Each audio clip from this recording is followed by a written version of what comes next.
Good evening. I call to order the June 25, 2008 meeting of the Los Gatos Planning Commission.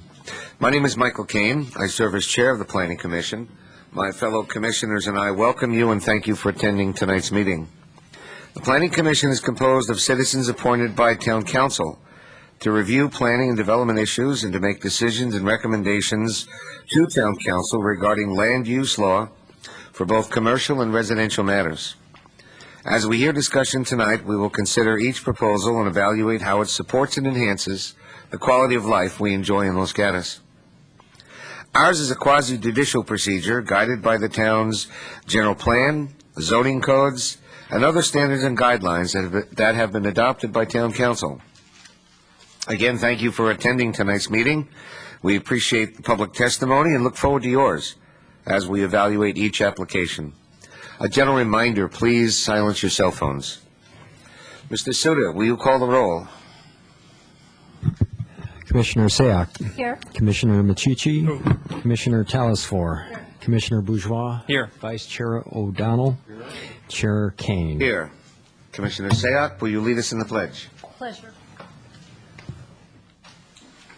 I pledge allegiance to the flag of the United States of America and to the republic for which it stands, one nation, under God, indivisible, with liberty and justice for all.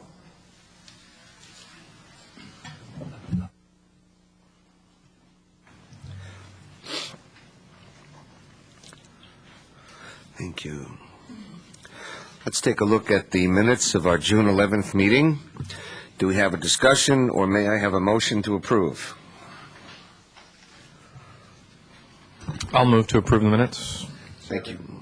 Thank you. Discussion? Seeing none. All those in favor? Aye. Opposed? It passes 6-0. We look at written communications, and tonight we've got a whole lot. We received one as an email, which we downloaded and printed for, I think, item number 5 tonight. And on my desk, on your desk, commissioners, we have desk items for item 1, 4, 2 items for number 5, and 1 item for number 6, which we will get to each in turn.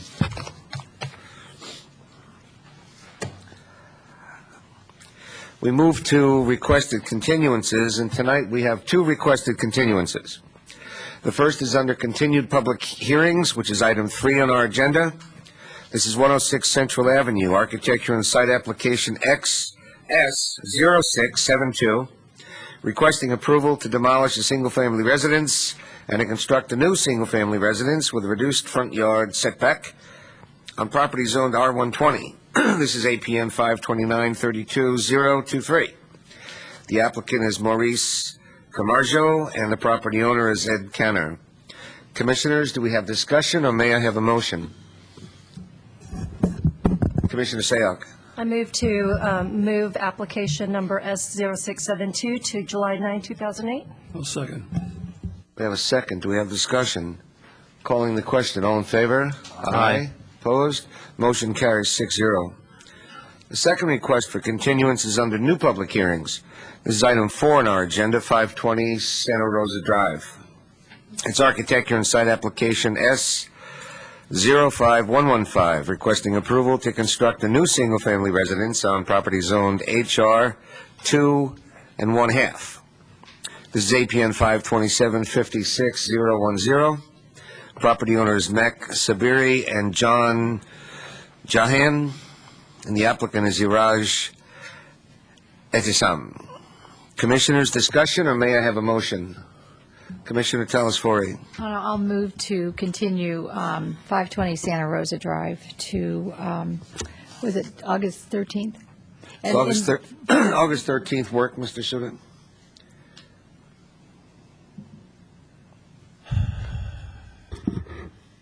Do we need a date certain, or can we just move it? August 13th, yes, that would be the correct date. Do we have a second? I'll second. Thank you. Discussion or call the question? All those in favor? Aye. Motion passes 6-0. Subcommittee reports. In addition to our Planning Commission responsibilities, each of us serves on 1 or 2 subcommittees. Commissioner Bourgeois, the General Plan Committee met earlier this evening. Can you bring us up to date?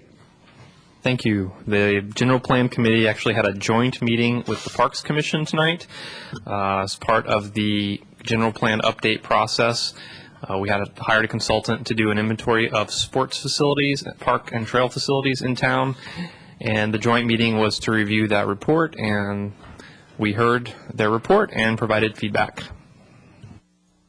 Thank you. Commissioner Talasfori, any new activity regarding Historic Preservation Committee? Yes, there is. We met last June 18th and considered two applications. One was at 46 Broadway for replacing existing windows with, how would I say it, with aluminum-clad windows. Because we decided that the house was a non-contributing subject house, we let it go, and it really looked like they were that they were a very good copy of wood windows. So we did that. Also, 222 Bella Vista is we're considering, and it's still under discussion, and will return to us at our next meeting, a lot split and moving a historic house forward. Also, Kendra Birch had tendered her resignation. She's the chairman this year, and so her last meeting will be August, unless she can work out her maybe some options.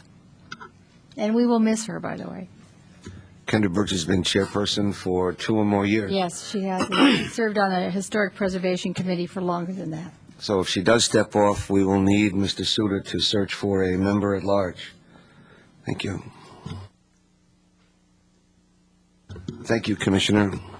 We move to verbal communications. As is your right, any member of the audience may speak for up to 3 minutes on any subject not on tonight's agenda. If you intend to speak, please fill out a speaker card located on the seat back in front of you and turn that card into a staff member on your right, my left. When you speak at the podium, please state your name and address for the record, and understand that state law prohibits the Commission from taking any action or discussing any topic that may be presented during verbal communications. And I currently have one card from Citizen Ray.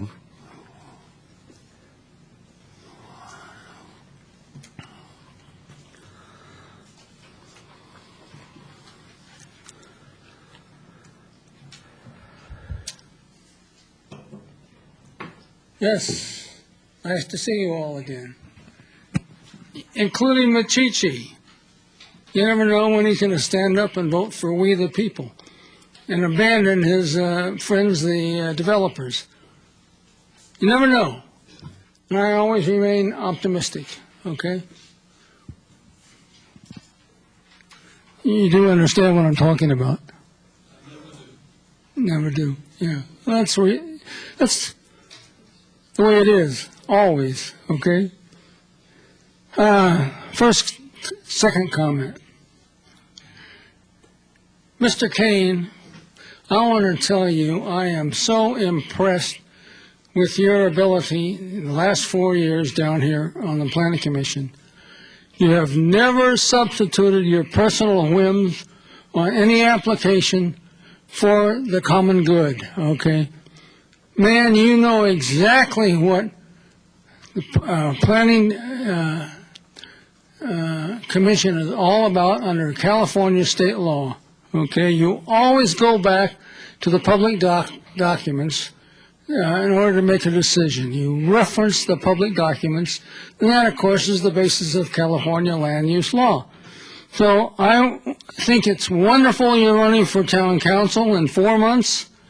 And I would hope that everybody that appreciates honesty in government, integrity in government, and appreciates what Michael Kane has done the last 3 or 4 years, give him a little check, okay? Help him carry the load to finance his campaign. He's worth it, and he deserves it. He is the future of Los Gatos, okay? Anybody disagree? There you are. It's unanimous. So, last comment in the final minute. the unbelievable approval of the DeSantis project on the mountain, our wonderful mountain, is not to be condoned, okay? That development, 3 football fields long, 23 foot deep, bulldozed, will be challenged in court, okay? And we are moving to organize for an initiative to let the people vote on whether or not the mountain is to be turned into Disneyland. Does anybody care there? Does anybody care in Los Gatos? And we're going to find out in the process does anybody care about Los Gatos and our gorgeous mountain, okay? Or is it all about the dollar bill? Dollar bill, again and again and again. Is that what Los Gatos is? We'll find out. Thank you, citizen. Stay tuned. On the consent calendar tonight, we have no items, so we move to continued public hearings. And we have 3 public hearings tonight, the third of which has just been continued. So we go to item 1 on tonight's agenda, which is 18 Palm Avenue. It's architecture and site Chairman. application. Well, we were going to ask you about that. Yes, Chairman Kane, Ms. I am Taylor within the Ford. 500 feet of the conflict map for this item, so I will be recusing myself. Thank you. And I'll be back.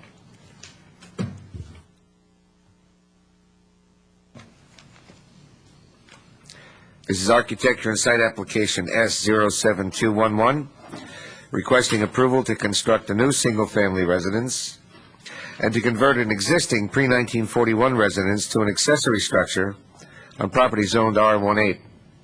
This is APN 510-42052.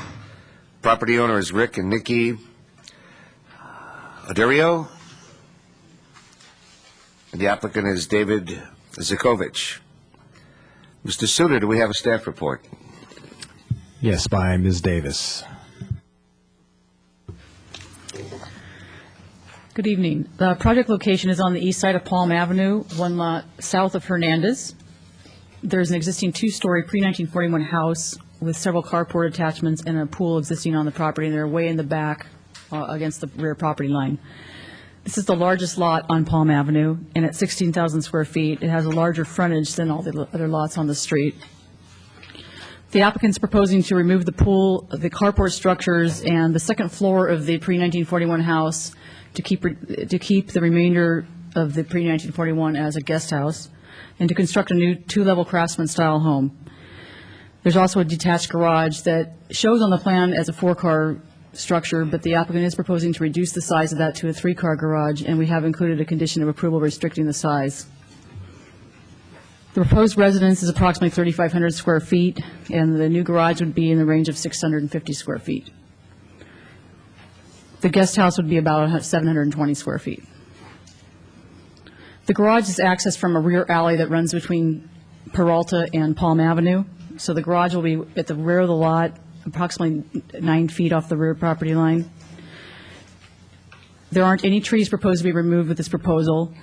There is a very large pine in the front that the arborist expressed some concern about. It is possible that it could be impacted during construction. At this point, the applicant intends to retain all of the trees, including the pine.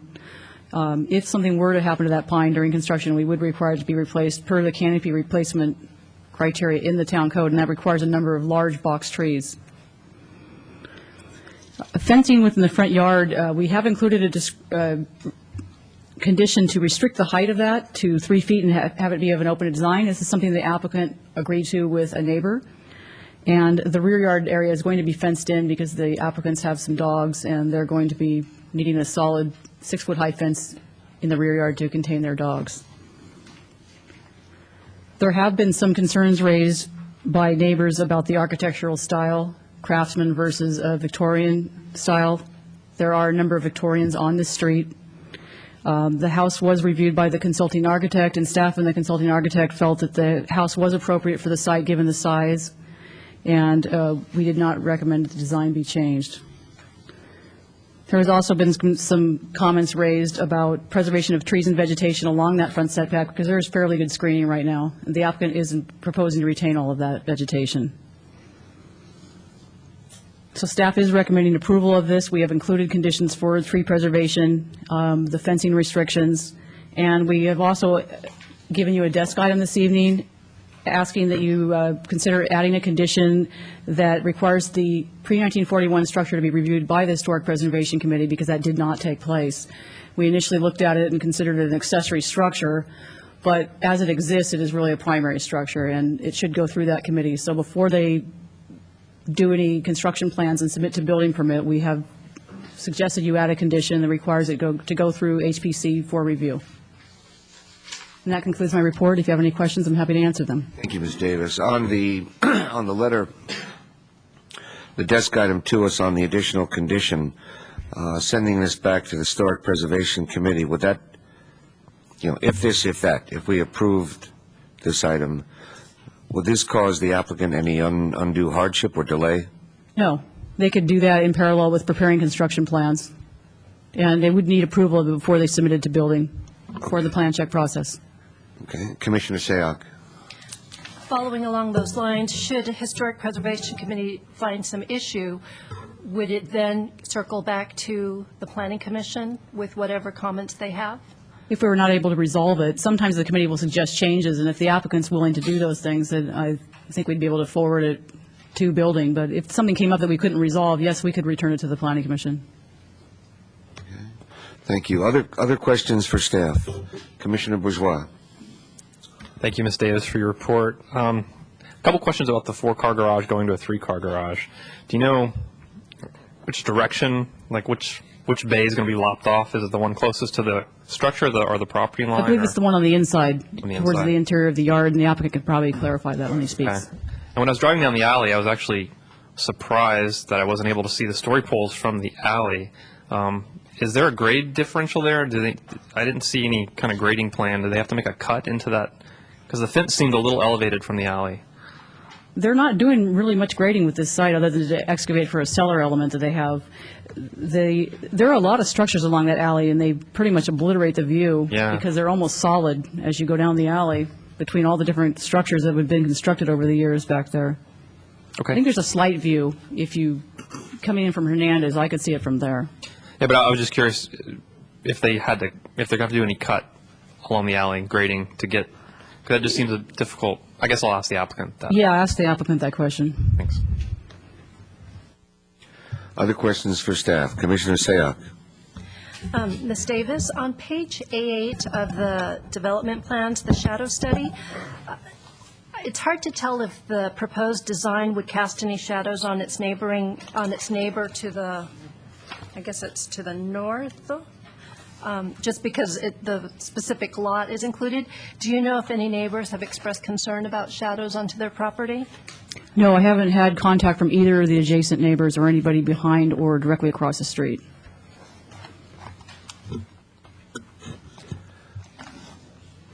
Other questions for staff? Commissioner Machichi, anything? Okay. Then I'll open up the public hearing, and we'll shortly call the applicant, who will have up to 5 minutes to speak.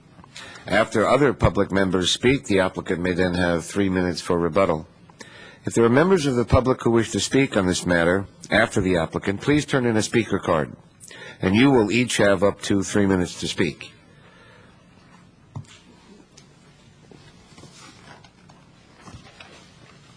And so far I have 2 cards and maybe more coming in. I now call the applicant, Mr. Zukovich.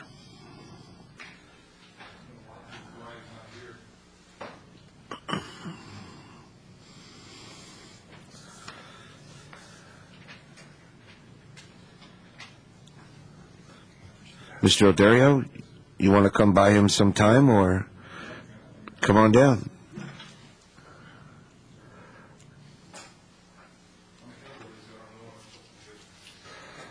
All right. First, we're going to need a speaker card after you're done speaking, and come to the mic and tell us your name and address.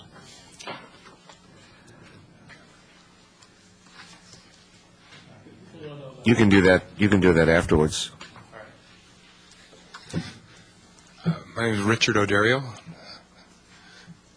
And your address, please. Currently, 18 Palm Avenue. Okay, thank you.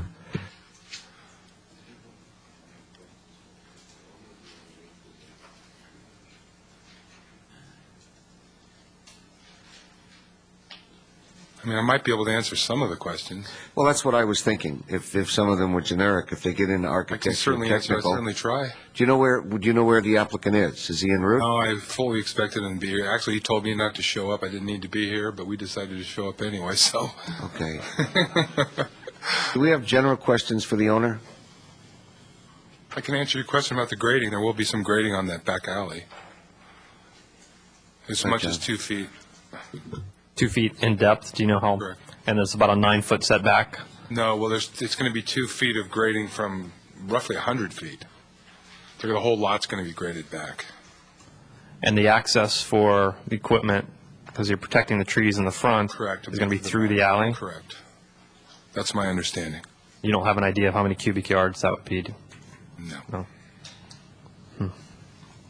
This is what I'm thinking. Unless there is an objection from any of the commissioners or any of the intended speakers or anybody else in the audience, I'm going to ask you to wait until after we do the continued public hearing number 2. We have 2 continued public hearings tonight. We can go ahead and do that one and see if your applicant has more time to show up. That'd be great. Appreciate it. Failing that, when he does get here, we'll just shoot him. I'll do it for you. All right. Thank you, sir. Is that all right, commissioners? Let's go on then to our next continued public hearing. Item 2 on tonight's agenda.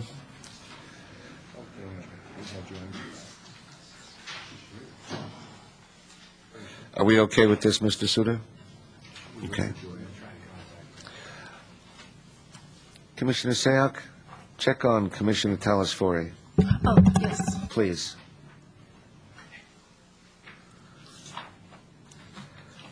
And when she gets back, then we can later dismiss her again. We have a quorum. I'm going to go ahead with the reading of the case. Item 2 on tonight's agenda is 15796 Winchester Boulevard. This is continued use permit modification application U08001, requesting approval to convert an existing residential structure to retail and office use and to change the hours of operation for a retail nursery, Green Thumb, on property zoned O, as in Oscar. This is APN 529-11041. Property owner is Stephen Mulho, and the applicant is Gary Schlow. Mr. Suter, do we have a staff report?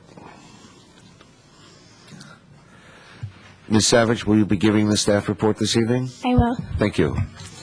Good evening, Commissioners. The project site is located approximately 1/4 mile north of Blossom Hill Road at 15796 Winchester Boulevard. The site contains 2 greenhouses, a kiosk, office space within one of the greenhouses, a single-family residence, and the majority of the plants for sale. The nursery operates on an adjacent parcel at 17500 Farley Road, which contains some plants and pottery and an open gravel area.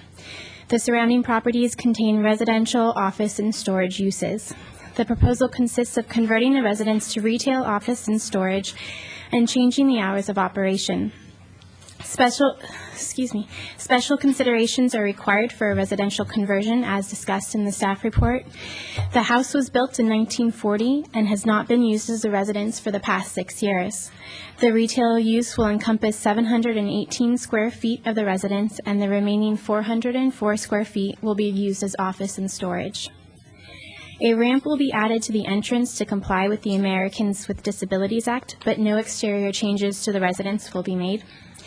The retail sales that will occur in the residential structure are currently part of the retail nursery operations, and the proposed project will not result in additional traffic. The project, as conditioned, complies with parking requirements. The applicant proposes to change the hours of operation from 8 a.m. to 5 p.m. 7 days a week to be 8:30 a.m. to 5:30 p.m. 7 days a week. This concludes staff presentation, and staff is available for any questions. Thank you, Ms. Savage. Any questions for staff? None whatsoever. Seeing none, I thank you again. Commissioner Talasfori. Yes, did you, is there a photograph or an illustration of the ramp that's going to be added to the house? The applicant does not have details regarding the ramp, but I discussed with him how the construction will occur, and it will go over the steps. The ramp will be made of concrete or brick. They have not yet decided. And there will be a rail that will be installed on a portion of the structure as the right side of the house comes out a little bit in the front. And so there will be a rail attached to a portion of the house. And the steps go, I mean, the ramp goes over the steps that are there now? Correct. We'll verify that with the applicant as well. Thank you, Ms. Savage. Seeing no other questions, I'm going to open up the public hearing shortly and call the applicant, who will have up to 5 minutes to speak. After any other public members speak, the applicant may then have 3 minutes for rebuttal. If there are members of the public who wish to speak on this matter, please turn in the speaker card, and you will have up to 3 minutes to speak. And I now call the applicant, Mr. Schlow. Good evening, Mr. Chair and members of the commission. My name is Gary Schlow, architect at 213 Bean Avenue. I'm representing the owners of Green Thumb Nursery. I want to compliment and thank staff for everything that they've done as far as spelling out all of the ins and outs of this application. I think I won't be repeating notations made in the report. I think I'm here more to answer any questions, but like Jennifer mentioned, this is an application that's requesting a change of use of the property, and there were a half an hour change in opening up and closing, and parking is pretty much spelled out, I think, in the report. Ms. Tallisford, the ramp, like Ms. Savage said, we haven't given thoughts to the detail of the ramp, but there are a couple of different steps and stoops as you go up into the house. Those will disappear, either take them away, or our ramp will encompass them, and it will be either a colored concrete ramp or a brick ramp. We're not sure, but it will meet all the ADA requirements. And the post or the grip rails will be on both sides of the ramp. We're not talking a lot about a lot of fall off from the ramp to the ground. It's 7 inches to 10 inches, and we may be even filling some area there, so it's not like a hazard that if you fall off the ramp you're going to fall into a pit. It's not that case. So everything else, the house stays exactly the way it is. The front door stays. It meets ADA widths, and I don't think there's anything else I have. Thank you. Thank you, Mr. Schlow. Questions for the applicant? I'll disclose that I was visiting the site today, and Mr. Schlow happened to be there and volunteered to show me exactly where that ramp was, where and how that ramp was going to go.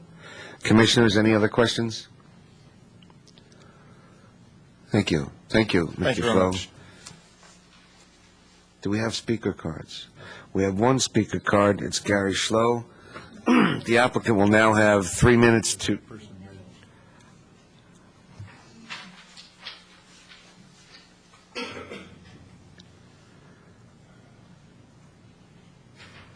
Hello there. Kel Marchbank at 17530 Farley Road West. And I share the fence with the Green Thumb Nursery. And they, first off, let me tell you, they're the best neighbors you could have. They're outstanding people, excellent people that work there, and very conscientious and considerate as neighbors. I just want to make sure that Leo over here knows those two windows, and I know he knows that look right into my house, and that whatever he can do to mitigate me looking at him and him looking at me, that'd be awesome. Excuse me, let's see if there's any questions from the commission. Yeah, my These card. are existing, these are windows that currently exist? Yes. Thank you. Other questions? That was it. That was my question. Did you both, we all have this, they want to ask you this, no, I'm kidding. Thank you. We have another card coming.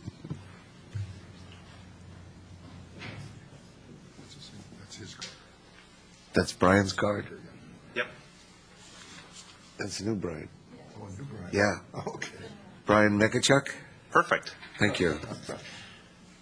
Good evening, Commission members. My name is Brian Mekachuk, and I live directly across the street at 17509 Via Sereno. And I would echo Cal's comments. The Green Thumb Nursery is an excellent neighbor. However, I live in the city of Monte Sereno, so it's different than Los Gatos. I will say that I was a little puzzled when I read the statements that are made in there that in the application that they're changing the hours, but there won't be any more traffic, and nothing's going to change. Then I'm sort of like, from a business perspective, let's see, you're not getting more traffic. Why would you do that? Are sales not going to go up? But anyways, notwithstanding that, I was a little puzzled by that conclusion. Having said that, my concern is that as that is a nursery, I advocate the change in use, but if it ever changes from a nursery, then I would like to be satisfied that the retail use has to go away. And I guess that's what a conditional use permit is. I just wanted to clarify that because, with a large building just to the north on Winchester, maybe it'd be a great location for a Starbucks, and I wouldn't want to see that in that location. And the other thing I did notice was the times of the existing delivery between never before 7 a.m. And I would really have to question. Sometimes I think the trucks are there a little earlier than 7. Notwithstanding that, it's a great nursery. We've got lots of friends that go there and stuff. So those are my concerns, but I would support the application. Thank you. Just 1 second. A question to staff. If we change the hours of operation, if we increase the hours of operation, how do we then not increase the traffic? The hours of operation are not increased. They are changed by a half an hour. They're still within the hours that there is high traffic for commute times. So although the hours do change, they don't change any traffic impacts. Thank you. Other questions for the speaker? Commissioner Sayoc. Ms. Savage, if you could just answer the speaker's question, should the nursery go away, is there any possibility that another retail can take that place?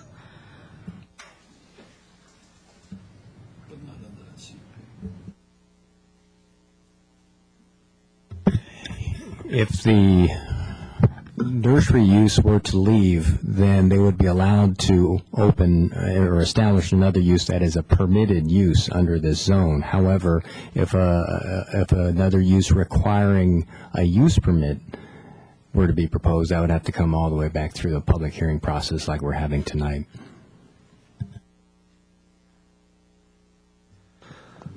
Commissioner Telesfori.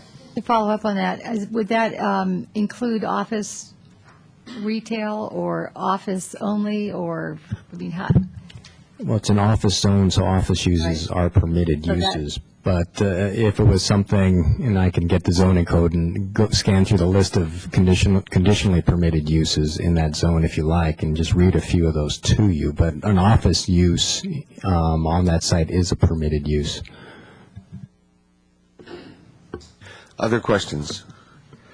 Thank you very much. Thank you.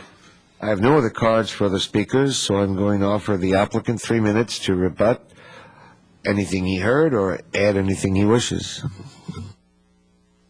I don't hear anything to rebut other than maybe those windows, which I didn't know anything about, but I don't know if that's the pleasure of the commission to talk to us about some privacy windows, but I don't have answers to that.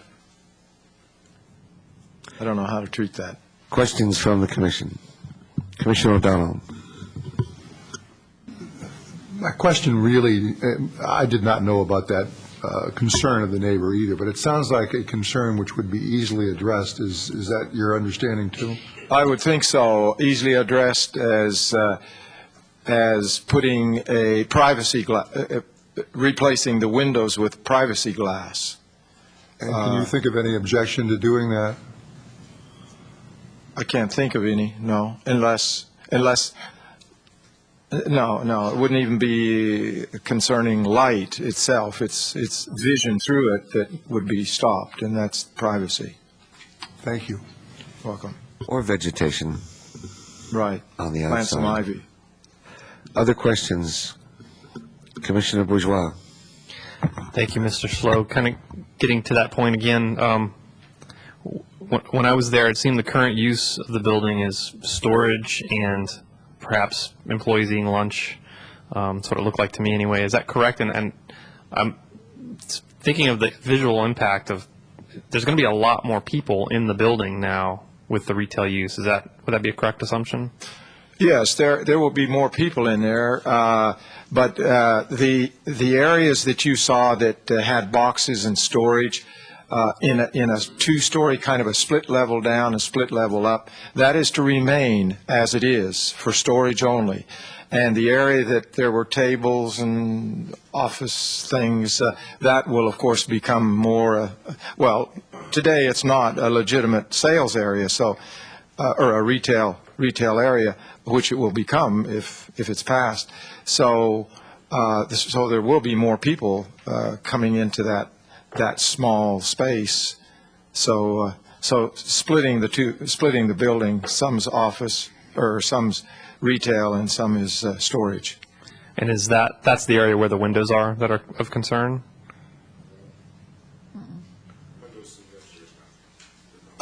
The windows. Oh, okay. The windows are in the storage area. Okay, so there's really going to be no change in the use of those rooms that have the windows that are of concern. I think that's right. All right, thank you. Yeah. Commissioner Talasori. I visited the site. I visit it often, as a matter of fact. And I'm always impressed with that little house. I think it has great character and charm. That being said, when you do consider that ramp, Mr. Slow, you mentioned you are considering either cement or brick. It could be a combination of a side rails of concrete. Maybe rails is the wrong, a side flat surface of concrete with inset brick. And again, that brick would match the existing brick of the front porch. Right. And it would enhance the character of the house. Yes. That's where I thought Absolutely. you were going with it. Okay, Yeah. Thank you. Mr. Slow, I'm curious, and it may be relevant. I think Green Thumb's been there forever, and things have been done in a certain way. Why this change and why now?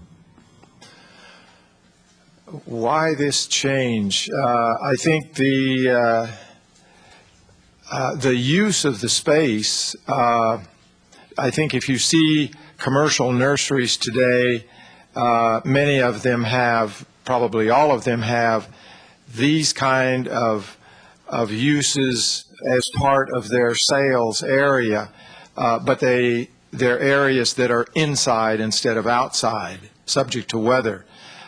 So this house, it served its purpose as a house for many years, but today it's not being used efficiently, and I think that's the main reason, to keep up with the trend that's current in nursery retail. So then, as I understand it, there's no other changes to the house, to the business, to the configuration, to the fencing, to No other changes. We're adding some parking, designated parking on that lower site there, but there's parking already on the front site, and the architecture, the roof, the kiosk, the greenhouses, they're all staying as they are. Thank you. Any other questions? Thank you, Mr. Schlo. Thanks. I'm going to close the public hearing and turn to the commissioners for discussion or a motion. But before I do that, may I see a show of hands from those who were able to visit the site and ask if there are any disclosures or additional evidence that needs to be put in the record? Commissioner Bourgeois.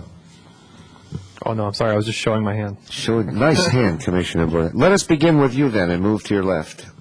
All right, thank you. We heard some support from the neighbors. We heard a few concerns. I feel like there's a good line of communication there, and that the issues, at least to my satisfaction, are going to be taken care of. I think this is a very straightforward project. It's going to be sympathetic to the existing structure. So I'm going to go ahead and just open up with a motion to approve conditional use permit modification U-08-001 and architecture and site application S-08-045. And I can make the findings as required by section 2920-190 of the Town Code for Los Gatos for granting a CUP that, based on the evidence submitted at this hearing, we can grant the CUP because it is desirable for public convenience, and that it will not impair the integrity or character of the zone since it is already an existing nursery. That will not be detrimental to public health or safety. In fact, it is being done to provide ADA compliance for access to this structure, and that is in harmony with the various elements and objectives of the general plan. Can also make the findings as required by section 15301 of the state environmental guidelines, that this project is categorically exempt and subject to section 2920-155 of the Town Code, the considerations for architecture and site for the various reasons that were very clearly stated in our staff report, and that this approval is subject to the conditions in Exhibit 3. I'll second. Thank you. Commissioner Michichi, second. Discussion? Commissioner O'Donnell. I just have one question. I heard the discussion on the windows and the fact that the windows apparently are in the storage and not in the part that is essentially being modified. On the other hand, I heard the applicant basically say they'd be happy to do it. And I'm wondering if the maker of the motion would consider, just for the convenience of everybody, for the convenience of the neighbor, notwithstanding that it may be somewhat misplaced, to go ahead and put in the non-see-through windows. So that's directed to the maker of the motion. Well, my opening comments is kind of intending that I felt like they may do that anyway, and that they have a good line of communication, but I would be more inclined to have them work it out themselves than to put it as a condition. But if I'm in the minority there, I don't know what the seconder thinks. Can we say subject to the approval of the Director of Community Development? Can we reopen the public hearing and ask the applicant if they're willing to? No, I just assume put it in, John. All right, well, I'll accept that condition. I will too. That's okay with the seconder? Yes, good. Other discussion? Commissioner Telesfori. I appreciate putting that condition in because it makes it clear and we don't have to worry about it afterwards.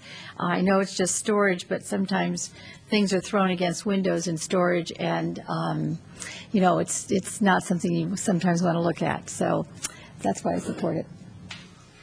As I recall, the storage unit is off to the right as you walk in the front door, and there are steps that go up at least a half a flight. So the subject window may already be quite elevated and really have an effect on privacy. It's not an eye-level window. I think it's a higher window, but it really doesn't matter. We're going to have it fogged out or desensitized. Other discussion? Seeing none, let me call the question then. All those in favor? Aye. Aye opposed? Motion carries 6-0. Mr. Korb, do we have appeal rights? Yes, you do. Anyone dissatisfied with the decision of the Planning Commission may appeal the decision to the Town Council. An appeal must be filed within 10 days. It must be filed upstairs in the clerk department. There are fees for filing an appeal. Thank you. We're going to return now to the thrilling days of yesteryear. Commissioner Kane? Yes, Chairman Commissioner Kane, Telesfori. I will once again recuse myself from 18 Palm Avenue. Excuse me? Well, I'll explain it on your way up. I'm recusing myself. Commissioner, you need to leave. Oh.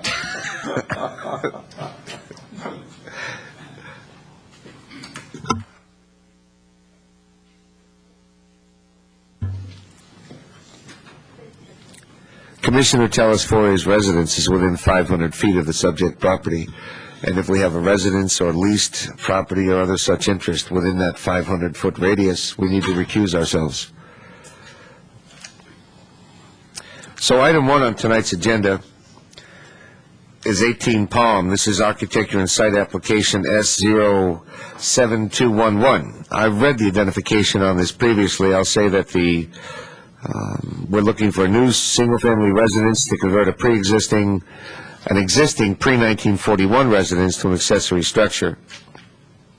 Property owner Rick and Nikki Oderio, and the applicant is David Zikovich. Say again? Zikovich. 1 second, please, Mr. Zikovich. Mr. Suter, do we have a staff report? I believe we provided that already. We got it? Well, we've got as far as the applicant before, didn't we? Mr. Zikovich, you're back on. You will have 5 minutes to tell us about the application, following which other members of the public will be able to speak for 3 minutes each, following which you will have 3 minutes to rebut. I'll keep it brief. I apologize for being late. Missed a connecting flight. We have designed this house to suit the neighborhood. We have followed all of the town's requirements. We have made some modifications to the property after seeing the story poles up, which should be reflected in Suzanne's report. And we've come to an agreement with at least one of the neighbors who's had a little trouble with us, and I think we've got everything worked out there. That's pretty much all of it. I think you guys have read everything else in my letter and the report. Thank you. Any questions for the applicant? Commissioner Bourgeois. Thank you. My questions are about the changes to the garage. So we're going from 4-car garage to 3-car garage. Correct. Which direction is that? It's going to go back towards the property line, leaving a parking space in the middle of the property. We're going to, where the 4th bay would be closest to the existing house. Parking right there. Is going to be parking. Okay. And I had some questions earlier about grading into the alley. Looks like there's a little bit of a grade difference. Yeah, about Do you know 3 foot. We're going to depress the garage down so that it'll be partially underground from the home side, and from the alley side, it'll just have enough slope to keep the water out of the garage. And do you know, you're going to off all the material? Correct. Do you know about what quantity approximately? I could do a quick calculation on it. I'd say it's probably maybe 50 yards. So that's about 5 trucks.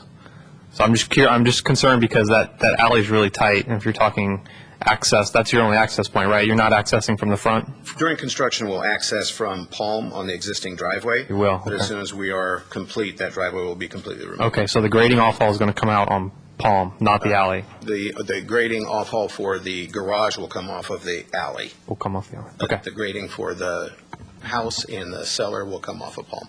Okay, thank you. We have a number of speaker cards, and while the speakers are speaking, even though there may be more questions from the commission right now, let's give us a calculation on that grading and off-hauling. Well, Rather than off the top of your head, just come back with what you think the number really is, do you want me to calculate that as? while the other speakers are speaking. Right. But not right now, because there may be more questions. Commissioner O'Donnell? Yeah, I have a question which I apologize, it may have been obvious, but it wasn't obvious to me. When you, the existing house that's going to stay, the second unit, when these changes are made, where will the parking be for that unit? They're going to move out of the house during construction. There won't be anybody there. Well, I mean forever after, so to speak. It'll be that one parking space that's to the side of the garage. Okay. Thank you. Any other questions? Other questions? Commissioner Sayoc? It's Mr. Zikovich, right? Yes. Okay. I noticed in your materials list on A5 of your development plans that you plan to use copper gutters. Correct. And the town strongly discourages will discourage us the use of copper gutters because of its the negative environmental consequences. Do you have an alternative material that you can substitute readily? We could do it in zinc, or we could do it in galvanized. And would you or the owner have any objections to that? I'd have to discuss it with the owner. Okay. Other questions? Thank you. I'll turn to the speaker cards, and the first one I have is Citizen Ray.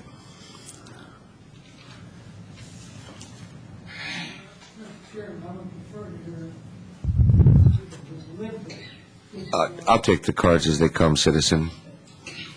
I'll take the cards as they come. I'll wait for you. I want to hear what the residents say. I may not want to speak. Okay?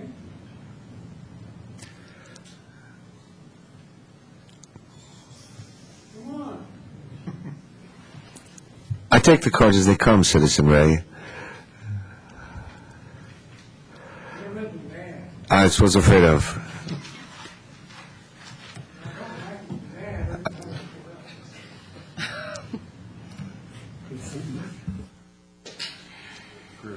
Yeah, that's the end of me. Try.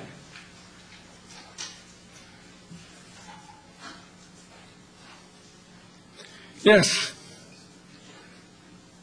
Palm Avenue is well known to me.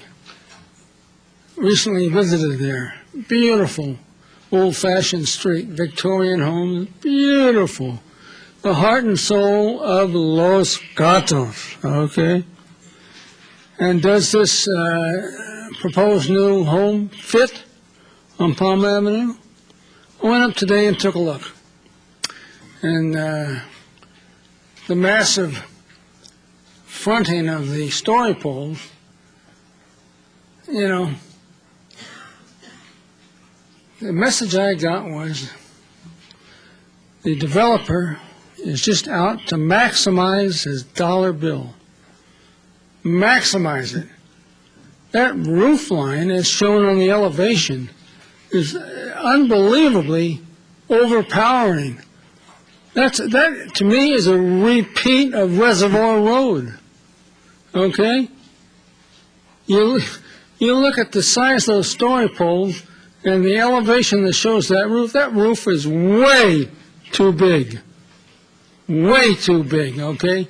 It is jammed up right smack in front of the lot. It'll change the aspect of the whole street. It's curb appeal, a spec house, is the message that I read, okay? Curb appeal, up front, in your face, phallic, phallic. So there you have it. I think they should redesign it so that it fits the neighborhood. Neighborhood compatibility is at risk in that beautiful Victorian neighborhood. It is the soul of Los Gatos, as I perceive it. And not the dollar bill. And you made me mad. Thank you, citizen. I have a card from Leonard Pacheco.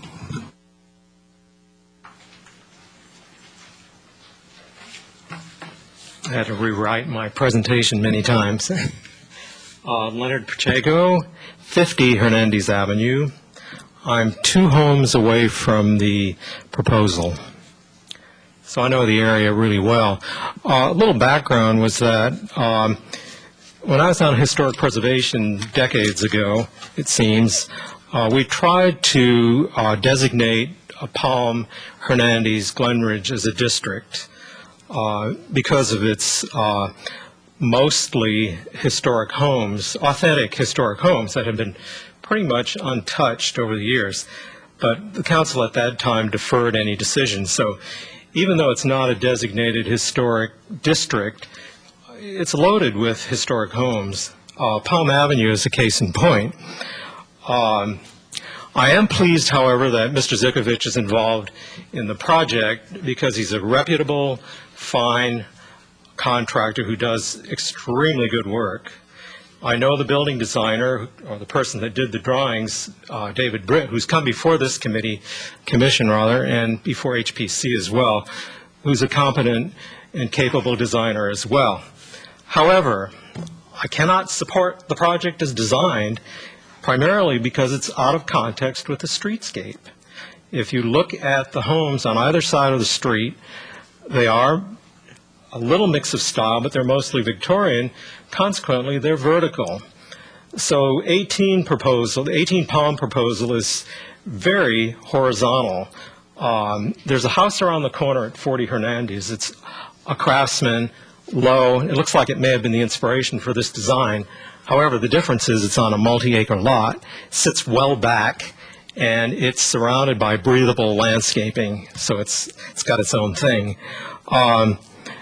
I have no problem with a Craftsman or a shingle style design on that lot. It's big enough to do something. But what I do have a problem with is how close it is to the street. And it's a very massive closeness. So I would recommend or suggest that it be pushed back and perhaps the volumes of the proposal be separated. There are 3 volumes. There's a center part, a right part, a left part. And maybe if they're articulated back and the porch is reduced so it's not completely horizontal, and maybe some of the dormers are then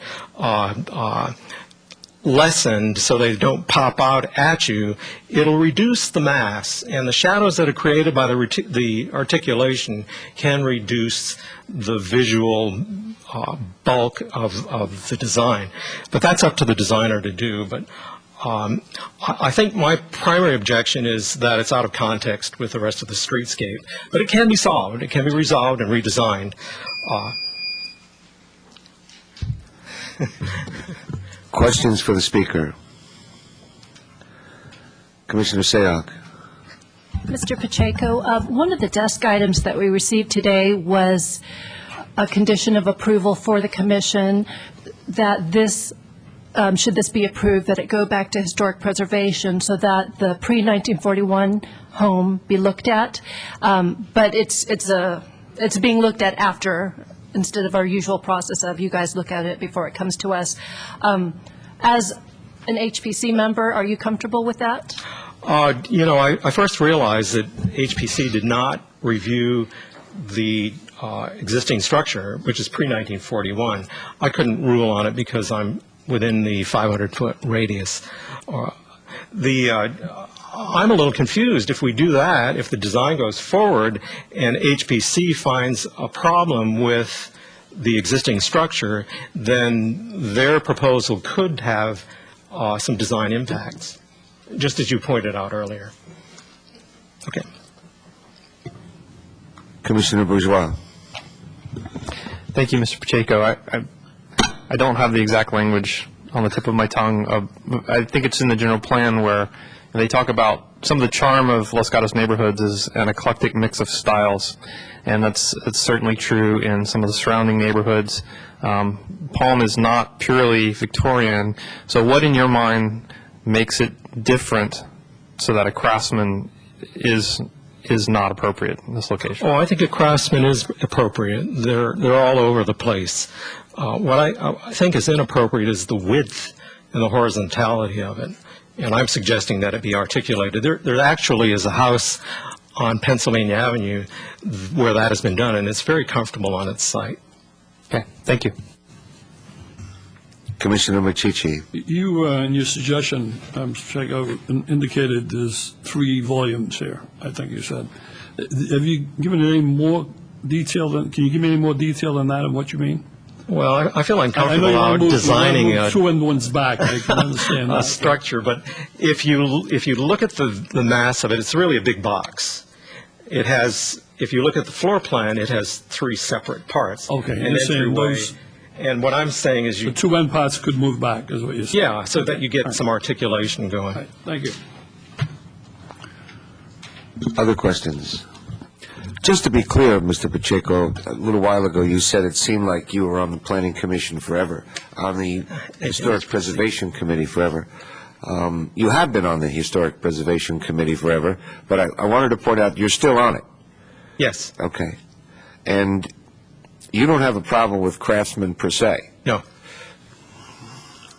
we come from the same place. We served on the same committee together, and I learned a lot serving under you.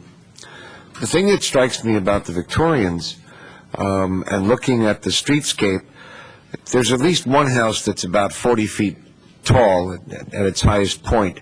There's a number that are over 30, around 30, and this one is under 25, I think. I think the problem with Victorian is you can't get a good Victorian under 25 feet anymore these days. And that's the problem. And as I was discussing and researching, that's the problem with producing another Victorian or something compatible. You'd end up with a little cottage supposedly trying to look like a Victorian. Can you help me with that? Yeah, I'm not suggesting that a duplicate Victorian go up there. All I'm suggesting is that the mass and the articulation be less horizontal and more vertical. I mean, that building that's proposed could be squeezed and pushed back, for example, and gain a little height. Some of the dormers could be designed to also give an impression of height. So to create a Disney-esque Victorian is not where I would go with this at all. Thank you. Other questions? Thank you very much. I have a card from Lee Quintana.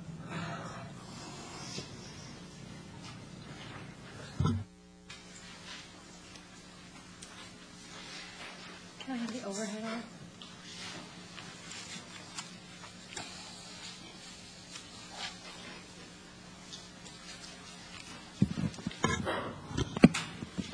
Ms. Quintana, give us your name and address, please. My name is Lee Quintana. I live at 5 Palm Avenue, diagonally across from the 18 Palm. I'd like to start with saying that the issue is not the square footage of this house, and the issue is not the architectural style. I agree with Len Pacheco that, okay. But I would like to go on to say that I've also looked at the floor plan and realized that this house was really essentially 3 rectangles and came up with not a design but an idea of how the floor footprint could be maybe manipulated to make it less of a visual impact to the people who live across the street and the people who live adjacent to it. Oops, you know what? I forgot. I'm handing these out to you guys.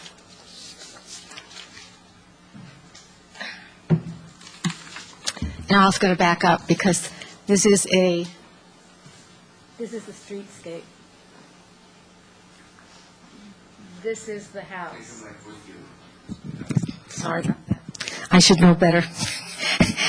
This is the house under question. These are the other houses on the east side and on the west side.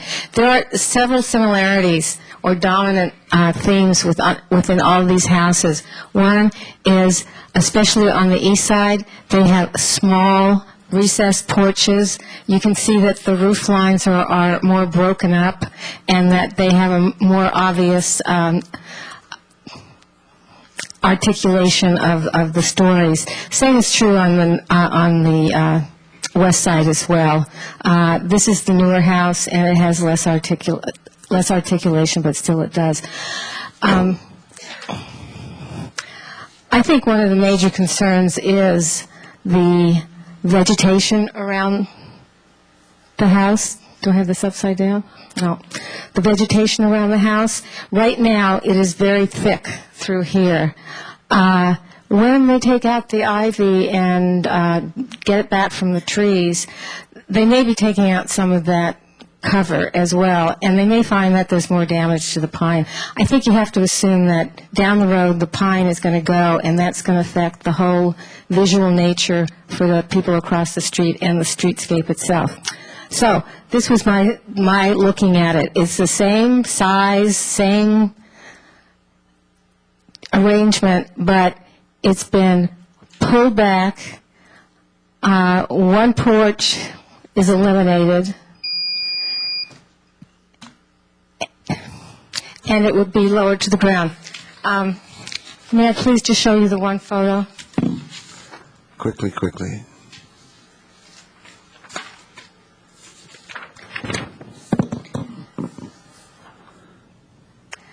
This is the house on Pennsylvania. If something like this were done, and the house were slightly moved back, it would be similar in its elevation as other houses along that street. Thank you, Ms. It would McDonough. also make it less of a bulk to the neighbors across the street. Thank you and very much. adjacent. Perhaps there's some questions from the commission. Commissioner O'Donnell?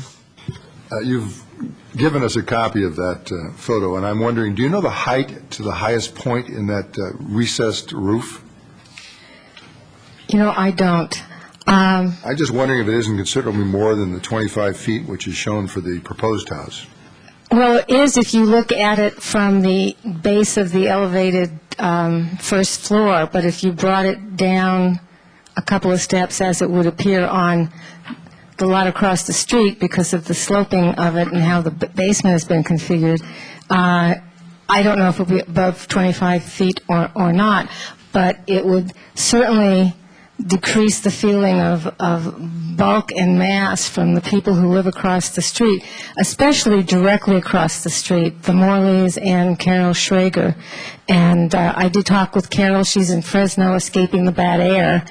And she agreed that some different kind of configuration where there was articulation, pushing back of some of the elements would, and a sloping roof would make it a lot more palatable. Thank you. Commissioner Machici? Did you have an opportunity to review that with Mr. Pacheco? Did I have an opportunity to review it with Mr. Chaco? Yes, we did mention it together for a couple of minutes, yes. May I ask what his comments may have been? Actually, our comments were exactly the same to each other. Okay. We reached the same conclusions Thank you. separately. Thank you very much. Are there other questions? Thank you, Ms. Quintana. I have no other cards, so I will recall the applicant, Mr. Zikovich, and you will have 3 minutes to rebut what you heard or add anything else you'd like. All right. Let's see. Let me catch these one at a time. As far as Ray's concerns are, this. Could you bring down the mic and speak into it? Thank you. You good?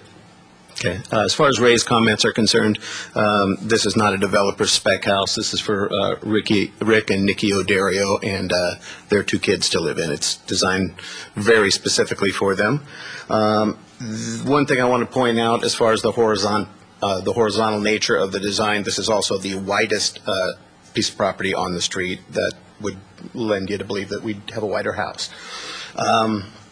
One of the design criteria for the house was that Rick and Nikki wanted large covered outdoor spaces, both front and rear. That's why there is a large horizontal front to the house.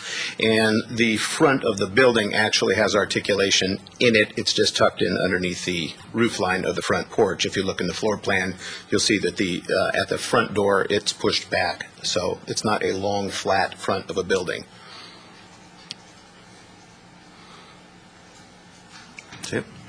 Let's see. The house at 69 Broadway happens to be the house that they liked, and this is a version of that. So this is not something that we've picked out of random or it's something that's already in our community. And let's see here. This was meant to be a modest house, not a big ego house with 2-story entry and giant spiral staircase as you walk in. It's supposed to be something that looks like it could have been developed at the turn of the century in the, somewhere between 1910 and 1930, which is when the Craftsman became popular in the country. And as far as your yardage goes, if we include taking the yardage for the garage out, but I don't believe the yardage underneath the building counts. It's a total of 100 yards, including the apron and the parking area.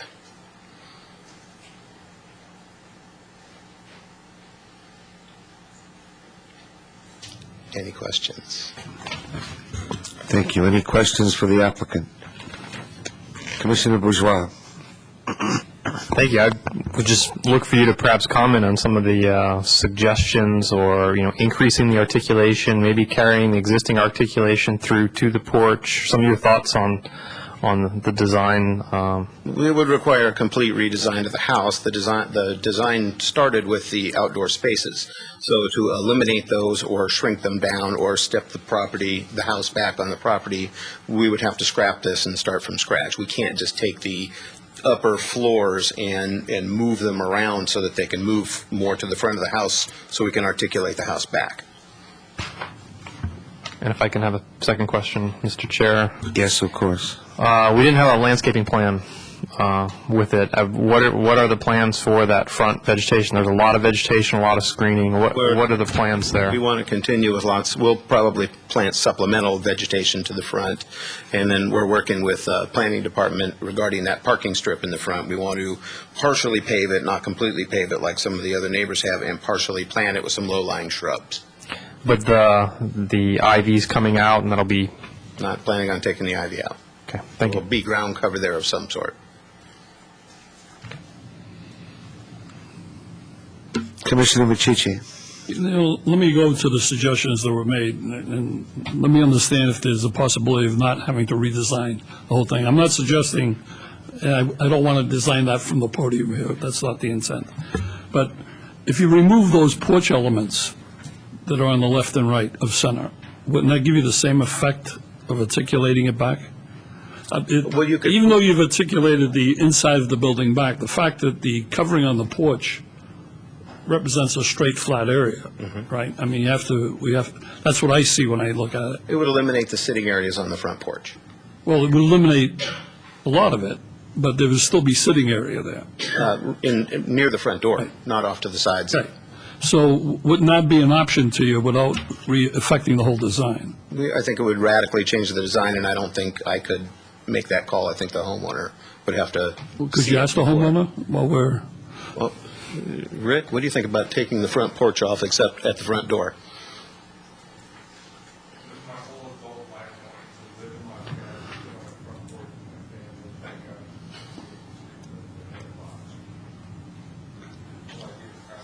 One second, please. Commissioner Michichi, did you want that on record, or? I'm sure if he wants to answer, he can come up here. Okay. What do you want? Well, he can ask him. I mean... Well, if he's going to ask him, we need to hear the answer. No, I can repeat it for you. The design of the house was so that Rick could sit on the front porch with his family, and the idea of it was that the front of the house was in contact with the community. The piece of property was not gated off or blocked off or a large front mass with a front door where no people were ever in the front yard. It's meant to be a place to become part of the community. So to eliminate it is going to change the character of the house quite a bit. See, the thing is, for me, we've got two respected design public servants who have been in land use law and design for many, many years. And they're making some suggestions that seem, to an amateur like me, to have some sense. So before I decide to adopt them or dismiss them, I need to hear what the merits and the demerits are. And I can tell nobody likes change. You've got your heart set on something. But we've got residents who get to put in their 2 cents. One of the things they said was moving the whole thing back a little bit. And one of the other things they said was articulation. And I just looked at the designs. I don't see how you can articulate the right side of the house as you face it without doing it all over again, because so many things are connected to that. The left side seems to be less totally connected to the rest of the house, and the second floor above it as well. So if articulation is critical, maybe that's a direction that could be moved. Maybe the whole house could just be set back a little bit more, as was suggested. So what I'm going to do is turn to staff while you're still with us. Ms. Davis, you can hopefully sense where I'm going. I just want to address what was said by the public. As I look at the left side of the house, you know better than I do. Is there some room for movement there that would improve this design? And as I look at the house as a whole, is there room to set it back further from the street? It's very, very fine house, very good craftsman, but it makes such a broad presentation. I'm just wondering if it went back more or if it was articulated more, would that improve the design of the house? Would that improve and add to the character of the neighborhood? We have a design that was looked at by a professional architect who felt it was well articulated and well designed. The roof on the front elevation, when you look at a flat elevation, it looks very vertical. But if you look at the side elevation, you see that it is sloped back. So this reads very flat and very vertical when you're looking at it on an elevation. Looking at the side elevations, you see that the roof runs like this. You know, it's. I don't like designing a house for an applicant. If we feel that it's necessary, then No, I think I have my discussion answer. of the Planning Commission. I think we had a letter from the town architect on this regarding the slope, Correct. and the applicant has adopted, agreed to that letter 100%? They've already changed the dormer after the architect made some comments and offered several solutions on how to change it, and they made that change to the plans. All right, thank you. Commissioners? Thank you, sir. I'm going to close the public hearing, having no other cards, and turn to the commissioners for discussion or motion. And let me ask first, commissioners, a show of hands, those who were able to visit the site, and whether or not you have any other contact information to put on record. All right, failing that, why don't we begin with Commissioner Sayoc and move to your left, so to speak. Okay, a couple of points that, first, I'd also want to disclose that I was at the site today, and while I was at the site, I did speak with the owners. They let me into beyond the fence so that I could actually approach the storyboards up close. So, let's start with the architectural style. I have no issue with a craftsman style on Palm Avenue. As our residential design guidelines state, you know, we value diversity in our architectural types, and that certainly is one of the things that I like. And so having a craftsman style on Palm Avenue, where there are several other craftsman styles in the area, that's not an issue for me. The one issue that does concern me and gives me pause is the width. And so, similar to others that do not like to design for the applicant, I would like to see what can be done so that that width is broken up. I understand that it would basically require redesign, but having that French porch, and I understand Mr. Zikovich explained that if you actually approach the house, you will see the articulation. But from the streetscape, as you're driving both to the left and the right, all you see, especially with the shrubbery in the landscape, is just one broad wall. And so that width it's a very strong presentation on the streetscape. And one of the things that stands out for me is within the design guidelines, it talks a lot about harmony within the streetscape. And that, to me, does not embode harmony when you have several homes that are more vertical, and then you have this craftsman style that's very well designed, but, you know, as someone said, basically one rectangular box. So I would like to see some movement, whether it's movement of the porch, whether it's moving back, but I think that's something that the architect can do, as has been recorded here tonight. It's the designer is a well-regarded designer, and so I have confidence that that designer can listen to the comments that were presented today and still take what the owners would like to do and provide something that would really enhance that street, because as we all know, Palm Avenue, it's a beautiful street, and for all those that live there, as well as the owners that want to raise their children there, I think it's just something that would just blend really well if we just paid a little bit more attention to that. The other two smaller points, as I mentioned, I do have concern with the copper gutter, so I would like to see alternate material there. And just a small detail for the staff with the arborist recommendations in the conditions of approval. The peer review arborist had also provided some recommendations in his December report, so if that report could also be included in the conditions of approval. So those are my 3 comments. And I leave it to with the other commissioners for their review. Thank you, Commissioner. Commissioner O'Donnell. I would certainly agree that the house does appear wide. On the other hand, the neighborhood is not quite so uniform. When I look at the neighborhood, well, for example, the house across the street certainly isn't Victorian. Some of the houses that are Victorian are more vertical. Some of them are wider. I'm looking at the report of our architect, the town architect, who we asked to review design, and he says it's a great design. And one of the Victorians is very wide. They're all taller. This is an unusual opportunity to build bigger houses because the neighbors want to have taller houses but not wider houses. I don't personally intend to try to redesign this house. I think it's a well-designed house. In a perfect world, I'd like to have smaller houses, but that's because I've raised my children. I think it's a good house. I think it's a good design. I think we hired the Cannon Design Group to help us with design. They think it's good, and that's good. At the moment, since I happen to agree with that comment of our architect, I would simply say I could support this. Thank you. Commissioner Bourgeois? Thank you.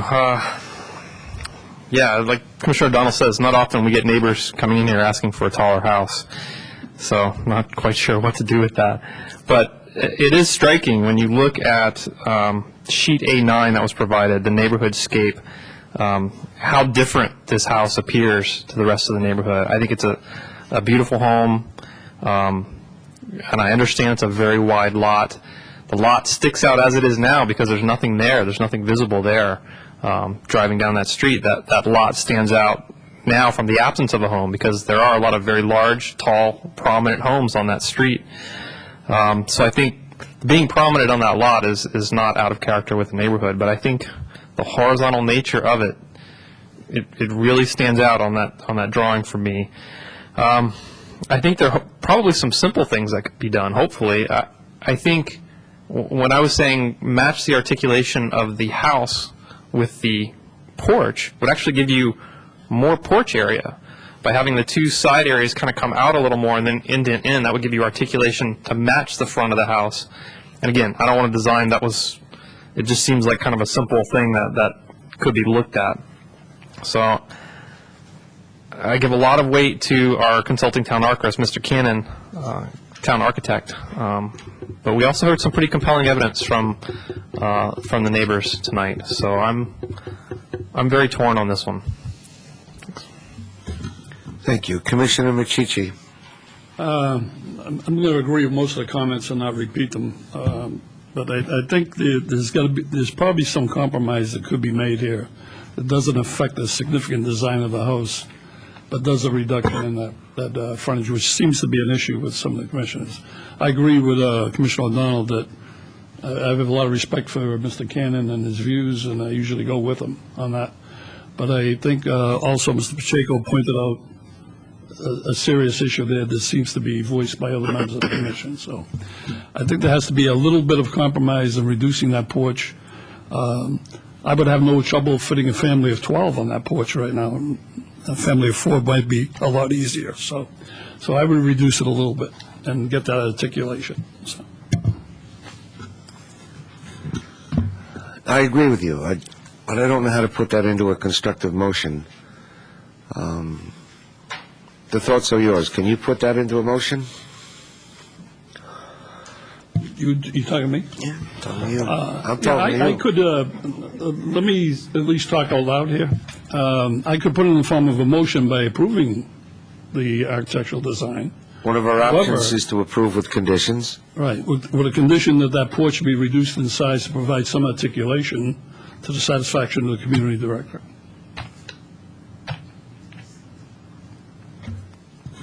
Well, let's throw up the balloon. What does that do for you, Commissioner Sayak? And we can get the copper out of there, by the way. And that'll make her happy. Get that copper out.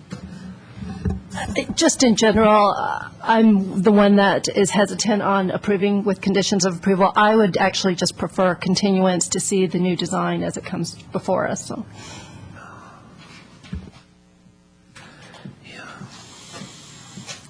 I understand, and I understand we're on top of July, and realistically, I'm looking for another way, Commissioner. The July 9th is going to be exciting. The July 23rd is canceled. The August one, therefore, will be exciting in terms of our workload.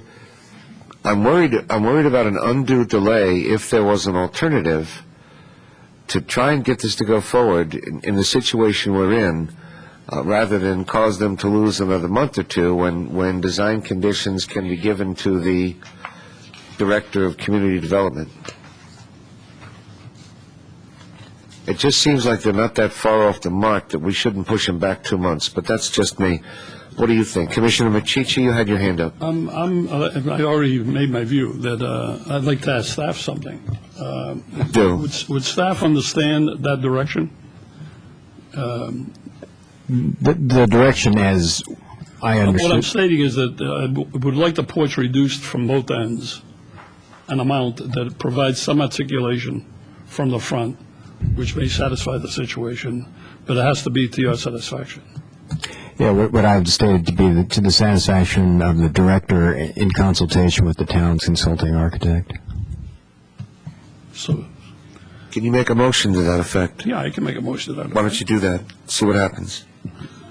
I'd like to make a motion to approve architecture and site application SO7211, requesting approval to construct a new single-family residence and to convert the existing pre-1941 residence to an accessory structure on property zone R1.8, APN 510-42052, with the following direction, that the front porch be reduced an amount to provide a little more articulation from the front, that the gutters be replaced with either zinc or some other material other than copper. And I believe on our item, we stated that before building plans can be approved, we add that the modifications to the pre-1941 residence reduce its size and convert to a guest home shall be reviewed by the Historic Preservation Committee. Oh, it says reservation, but I think they mean preservation, prior to acceptance of the plans and the building plan check. Thank you. Do we have a second? I'll second it. Do we have discussion? Commissioner O'Donnell. If my choice was to move this along versus not, I would rather move this along. It is certainly not clear, I suppose, to anybody here exactly what that means. But I'm also confident that something probably much better than simply delaying this and redesigning it, I think, will be worked out. So this is like sausage being made. You don't want to watch it. We'd had Mr. Cannon do this once. He thought it was a good design, but I agree that it does appear wide when you go by that lot. But unfortunately, that's a function of some of our, fortunately or unfortunately, it's a permitted width and it's permitted setbacks and everything else. But I would support this rather than see this delayed further, because we're going to get into August and maybe later, and I think it's unfair to the applicant, and therefore, notwithstanding my view that we could approve this evening, that's not going to happen. So I would support the motion. Comment? Commissioner Bourgeois. I'm not going to support the motion. I think this is a big house on an important, prominent street in an important neighborhood. And I think things like neighborhood compatibility and articulation and presence from the street they're hard to put in conditions. And I would rather see it again. So.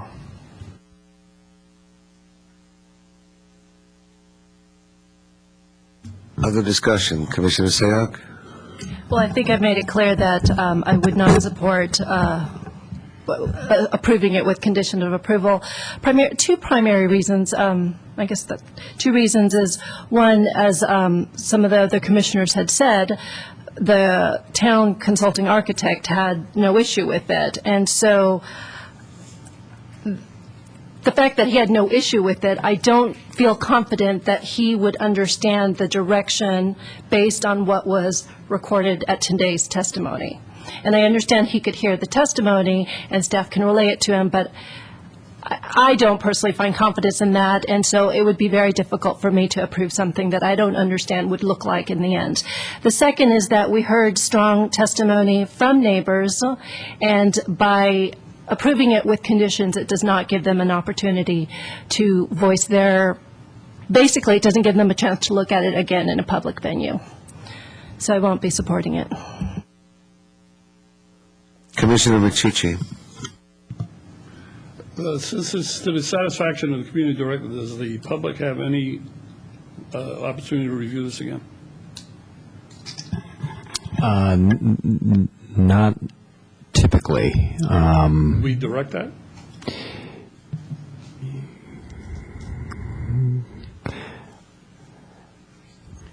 Just a question.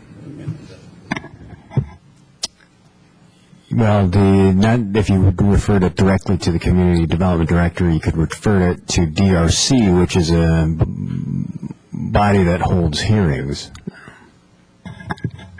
It doesn't work for you, Commissioner? No, I don't think so.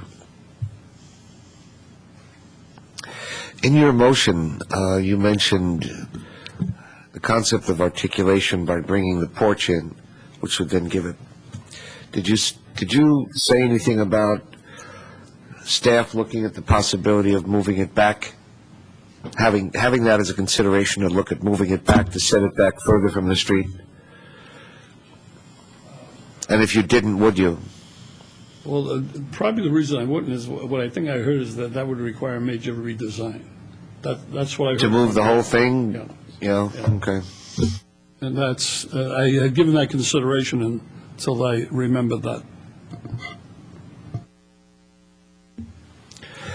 Other discussion? Well, hearing none, I'm going to call the question. So all those in favor say aye. Aye. Aye. Opposed? Motion passes 3-2. Councilor Korb, do we have appeal rights? Yes, anyone dissatisfied with the decision of the Planning Commission may appeal the decision to the Town Council. The appeal must be filed within 10 days. It must be filed in the clerk department upstairs. There are fees for filing an appeal. Thank you. Before we move to our new public hearings, we're going to take a 9-minute break. Thank you.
let me do some business first. I have speaker cards, 3 of them noting the desire to speak on agenda item number 4, which we have continued. So let me verify that I've got my numbers right. Orv Blessing, did you mean to speak on item 4 or something else for tonight? 5? Good. All right, that's a 5er. Mr. Larman? Mr. Larman, going once. Okay, that is an item 4. And Mr. Moshe? Mushet? Okay, that's an item 4. Good. All right, we move now to new public hearings. We have 3 new public hearings tonight. The first of which is 520 Santa Rosa Drive, which has been continued. So we move to item 5 on tonight's agenda, which is 15928 Union Avenue. This is subdivision application M0804, architecture and site application S0830, and variance application V0801, requesting approval to demolish an existing family residence to subdivide a .93 acre into 4 lots, and a variance to reduce the required frontage for 2 lots on property zoned R18. This is APN 52742-008. The property owner is 217 O'Connor, LLC, and the applicant is Jeff Grant. Mr. Suter, do we have a staff report? That will be provided by Ms. Davis. Ms. Davis? I wanted to point out you do have a desk item, and it has 5 or 6 letters that were received after Friday's desk item went out. We've had a number of letters come in from interested neighbors, and hopefully you've got a chance to look at those. This project is located on the east side of Union Avenue, just north of Blossom Hill Road. It is immediately abutting the development at Leawood Court, and that is the division between the R110 and the R18 zones. We have sort of a mix of lot sizes out in this area. The ones fronting on Union tend to be larger. The ones on Panorama, which is the road that comes into the rear of the property, are smaller, but they all have quite a bit of frontage if you looked at those. The access to the 2 front lots is proposed to be from Union, and the 2 rear lots would come off Panorama. We're showing a cul-de-sac at this point. That cul-de-sac does comply with town requirements, but the right-of-way is smaller than we would typically request. And the applicant is requesting that in order to make the lots a little bit better configuration. The sidewalk and landscape improvements would go within an easement over the property versus actual right-of-way. This property is just over 40,000 square feet. It is relatively narrow given the size. It has 110 feet of frontage. The normal frontage requirement for a lot in the R18 zone is 60 feet. The applicant is proposing 55, and that's where the variance comes into play. It's requesting to deviate from the frontage by 5 feet for each of those 2 front parcels. The parcels in the rear, because they come off a cul-de-sac, are required to have 30 feet of frontage. However, they do not meet lot depth or lot width requirement of 60 feet. If the lots were configured in a different manner in the rear, with, say, a diagonal line rather than a straight line, we could meet the frontage on them. But the current design does not comply to the code with all 4 lots. And it's the 60-foot frontage and the 60-foot lot width on the 2 rear lots. Normally a 4-lot subdivision is exempt from CEQA, and we wouldn't do any environmental review. Now, because there's a variance attached, we should do environmental review. Staff chose not to do it at this time because we are not supporting the variance and we're not supporting the application in its present form. If the commission wants to entertain a variance, I would suggest continuing the application. We will go back and do an initial study and return to you with that information. We didn't feel it was necessary to do the whole initial study negative declaration if we're not going to support the variance and move the project forward as it's currently proposed. Staff is recommending that we reduce it to 3 lots, and that would show a larger lot up in front on Union and 2 in the rear off Panorama. The total proposal, the one thing I didn't say, the architecture and site application is for demolition of the existing residence. We are not looking at architecture and site applications for the new homes at this point. We don't have house plans, any architecture. The conceptual development plan shows only footprints and driveways, along with utility connections and some just general information. So the total proposal is to demolish the existing house and garage, subdivide the property into 4 lots, and to construct 4 new homes. The variance would be needed for all 4 lots, not just the 2 front lots, because of the lot width issue. There's an alternate approach that was shown. That's why you have 2 tentative maps, and it shows an inset property line, and that was a creative way of trying to achieve 60 feet of frontage. Staff does not support that. We don't feel it's consistent with the code. It's not really with what the code intended. There was one subdivision in town, a 2-lot split that was done in that manner, and that's not something we care to repeat. I don't think it's a good precedent to be setting. We have a lot of neighborhood concerns with this proposal. You've probably gathered that reading all the material you received from interested neighbors. In general, the issues are view preservation. There's some concern about drainage. There's a lot of concern about the density and the intensity of the proposed development. In summary, staff is not supporting the variance or the inset property line approach on Union. We requested that you either continue this for redesign and have the applicant reduce the number of lots to 3. If the applicant is unwilling to make that change, the application should be denied. And that concludes the staff report. If you have any questions, we're available. Ms. Davis, I visited with you, and I looked at some ideas on that, let's call it the diagonal suggestion, and to me that seemed to handle the 3 requests that we have before us and most of the concerns expressed by staff. Was that reviewed with the applicant? The applicant showed us several different lot configurations, maybe more than several. We probably had 8 or 10 that we looked at preliminary stages, and some had the 2 lots in the back with a diagonal property line. When it was a 3-lot scenario. And what was the interest in that? There were a couple reasons for doing it. One was to make those lots a little more buildable if there was only 1 lot in front versus 2. The line could be shifted closer to Union, and then the lots would have a little more length in them, and you could push the house further from the street off Panorama, which would then also push it a little further from the closest home on Panorama. Well, again, I'm thinking that seems to solve or to answer most of the concerns that are in front of us now. I'm asking what was your view on the applicant's take on that suggestion? Staff was supportive of the 3-lot scenario. And the applicant?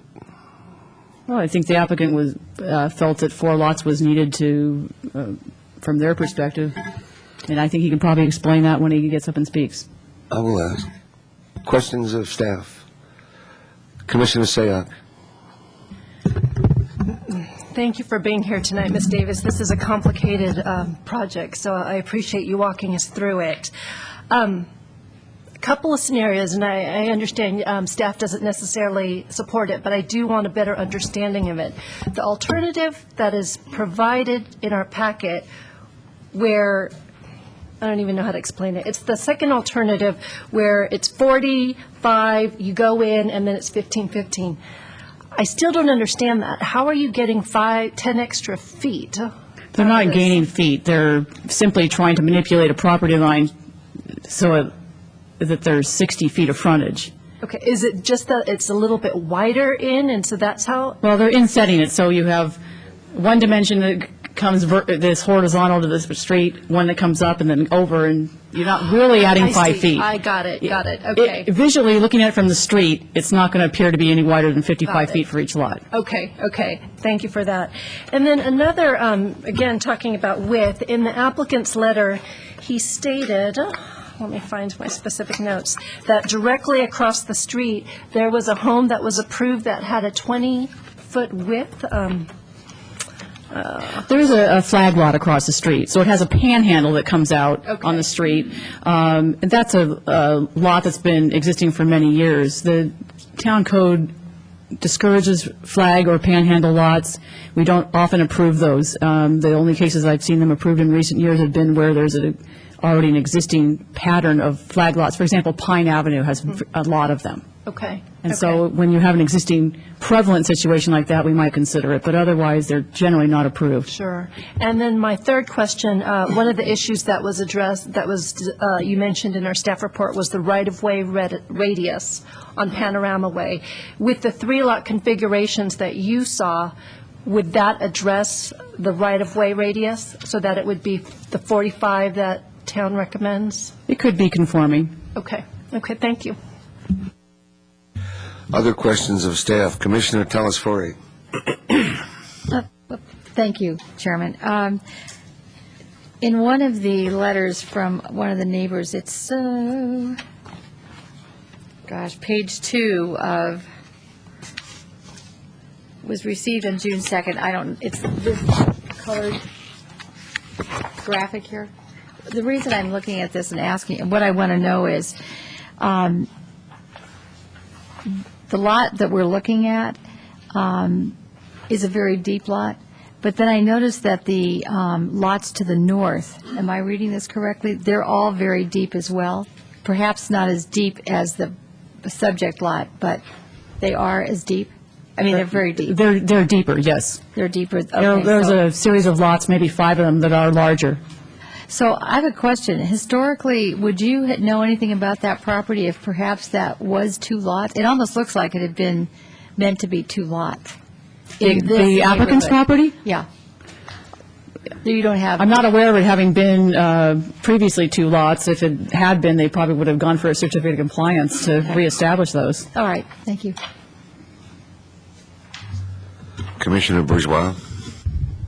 Thank you. I have a number of questions, so I'd like to start with the CEQA issue. So the way I read that is because a variance it would be required, it is not a CADX. Correct. And so an initial study would be required. Correct.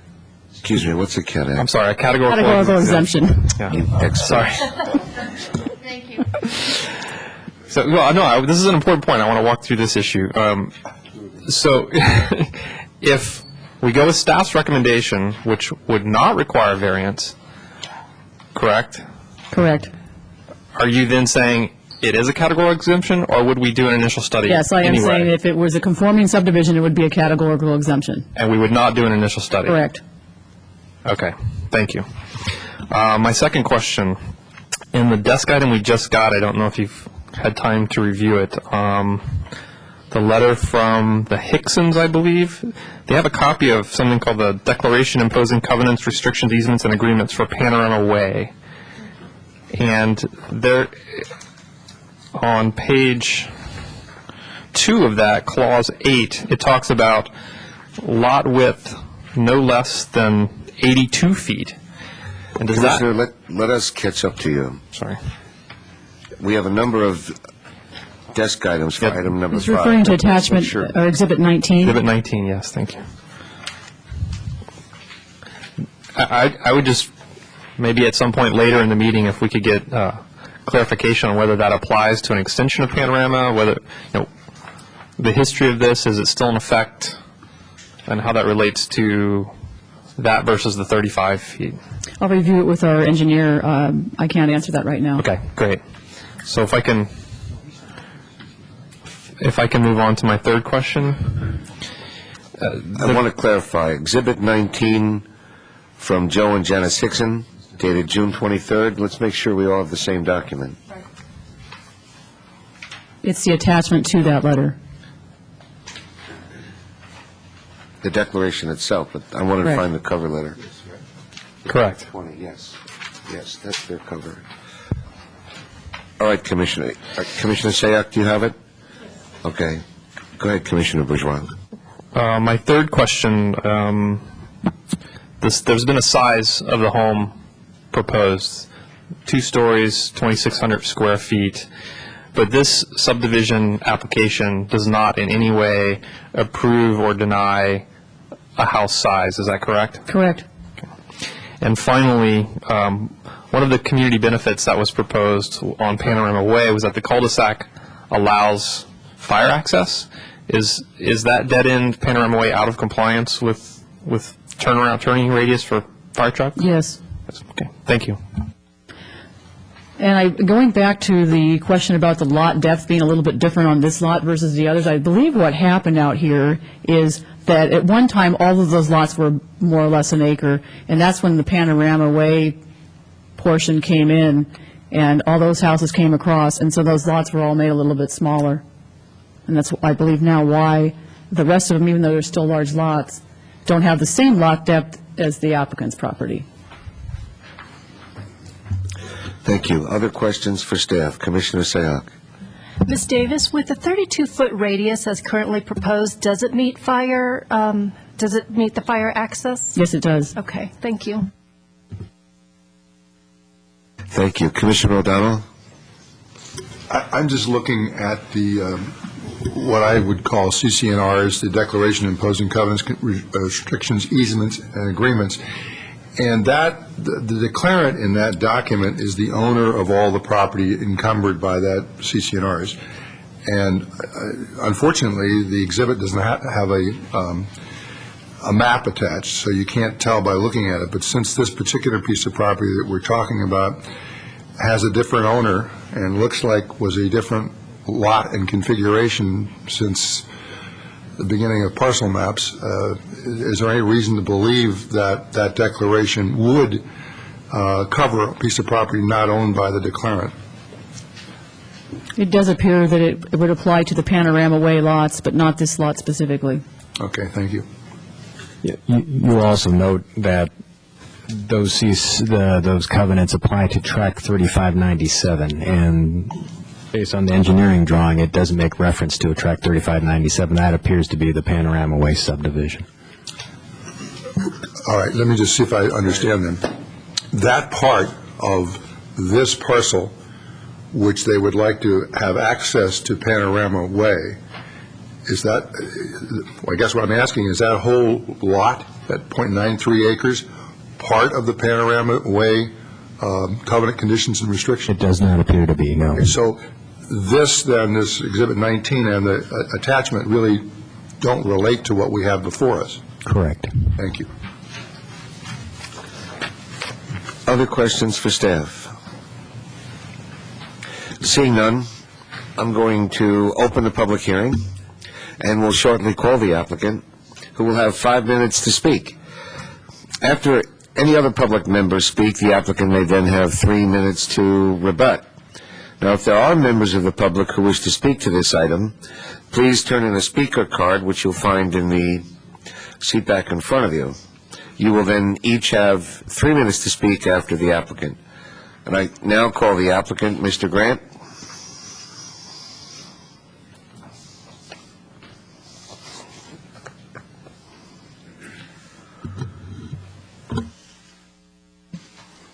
Good evening, Planning Commissioners and Chair Kane. For the sake of staying within the time allotted me this evening for my opening remarks, I will read those remarks to you now. And I forgot my reading goggles, so bear with me here. I could use them. Okay, my name is Jeff Grant, and I'm the developer and builder. I'm a partner in the entity 217 O'Connor LLC. This is my career and full-time profession. Mr. Cliff Bechtel, who's representing his civil engineering firm, is here with me tonight and has also been retained as a development consultant. He's happy to answer any questions that you may have of him and questions I might defer to him as well. I am the applicant for the proposed minor subdivision application, variance, A&S, for the property located at 15928 Union Avenue, Los Gatos.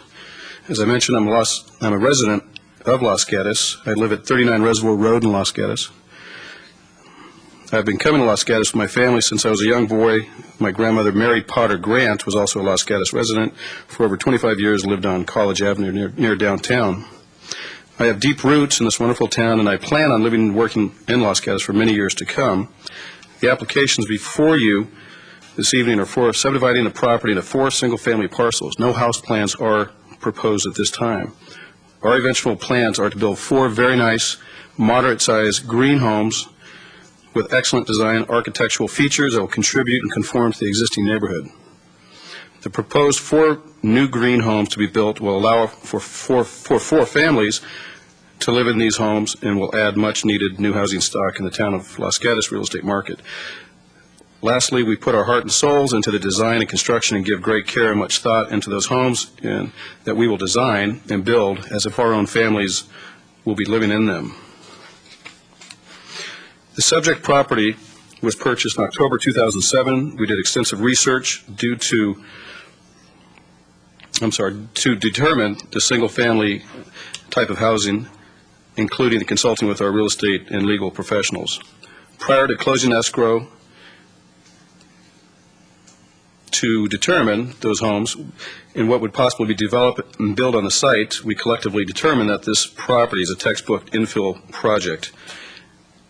After researching all applicable town development zoning codes and ordinances and knowing that the 4 parcels could conform to these ordinances, with a single exception being the 5-foot frontage on Union Avenue per parcel, we felt the highest and best use for the property would be developed the site into 4 single-family parcels and eventually 4 smaller single-family homes, which is consistent with the R1-8 zoning and low-density land use designation of 0 to 5 dwelling units per acre. All of the parcels meet or exceed the minimum size 8,000 square foot lot or parcel, and no other exceptions are required. Excuse me. In January 2008, we retained our civil engineering firm, began the development engineering process of designing conceptual development plans, and drafted and submitted various scenarios and iterations, conceptual site plans to the planning staff over a period of 2 or 3 months. We settled on the applications and plans before you. After weeks of designing and reviewing a dozen or more plans, we felt that this is the best development plan for the property given its unique infill topography, size, urban location, and neighborhood. I'd like to say that staff did a commendable job, and we worked with them during this process and respect their reasoning, but we also respectfully disagree with the conclusion recommendations for their 3 parcels on the property. You have a letter dated 4/30/2008 from our land use attorney that demonstrates a variance is supported in the situation based on those findings identified and outlined in this letter. During our due diligence period, we learned of another project at 130 Hernandez Avenue in Los Gatos that had a similar frontage shortage where the owner wanted to split his lots into 2 single parcels. The town planning director at that time, Paul Curtis, approved the lot split, allowing the inset or jog into the property, whereby that action created the needed frontage, which subsequently allowed the owner to 2 parcels from the single parcel while satisfying the frontage requirement through the use of the inset or jog. The variance request before you is an option suggested by the planning staff to run in concert with the inset or jog alternative application to avoid setting further precedents in Los Gatos, 130 Hernandez Avenue. This alternative submittal does not require a variance request, and we feel meets the letter of the code and can alternatively be approved by the commission if the commissioners so choose.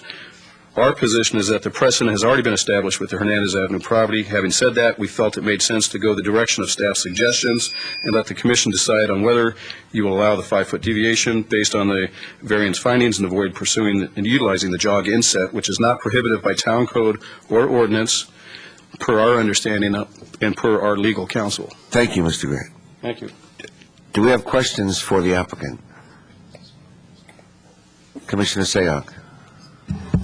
Mr. Grant, I appreciate the intent that you have to build your homes green. I read in one of the supporting letters that if you do not get approval for 4 and just for 3, that you no longer plan on building it green. Is that correct? And if so, what's the difference between the 4 and the 3? I will say tentatively it is correct, and it's basically the cost. There's a cost associated with building green. And actually, my green raider is here this evening, and he can talk a little bit more eloquently about that than I can. But I think there's been numbers anywhere from 3 to 5 to 9% increased cost to build green, and that depends on the type of increased rating that you're trying to achieve. The 4 lots, frankly, affords us financially to make these houses green. When you break it down to 3 lots, your land cost, if you will, goes down, and your market profitability and so forth goes down, and it just makes it cost prohibitive for us to do the homes, the three homes green. And they'd be much larger homes, all three of the homes. Mm-hmm.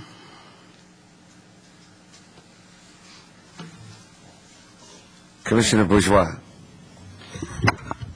I just want to follow up on that last statement you made, is that they would all three be much larger homes. And what are you basing that on? Well, if you take the property at 40,000 square feet roughly, deduct your dedication, your roads and so forth, you end up with roughly, call it 30,000 square feet. So you're talking it would be a greater maximum allowable? For each lot. For each lot. Under a three-lot scenario, sure. Okay, thank you. I think that's important. That's an important note on, if I can expand on that for a second. I want to go into that area, Mr. Grant. I've read a lot of letters from neighbors who said something to the effect of, golly gee, we'd really like to have these 4 small houses instead of that giant house that we have heard that he might build 5,300 square feet if he doesn't get the 4 small houses. Mm-hmm. Now, my question is,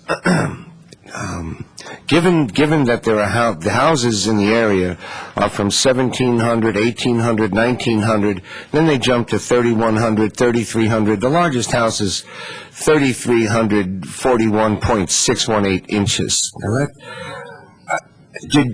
would it be potentially misleading for someone to say to someone, if I don't get these 2 small houses, I'm going to put up a 5,600 square foot house, when you know that neighborhood compatibility is a moving force with the commission, and a 5,600 square foot house just might not be compatible with a 3,300 square foot neighborhood?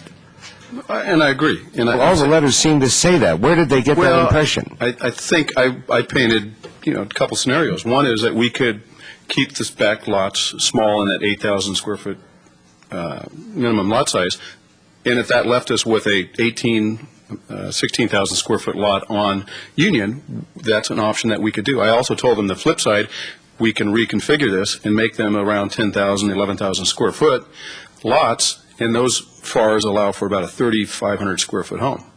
So, I think people are aware that I can dice it up a number of different ways to achieve what house size. You follow my point. The letters seem to think that they were faced with a choice of to support 2 small houses, or be faced with a 5,600 square foot house because the FAR would support it. Okay, that's a fair statement. And it could be a 5-mile square foot lot of land, and one's still not going to get a 6,000 square foot house in a 2,000 square foot neighborhood.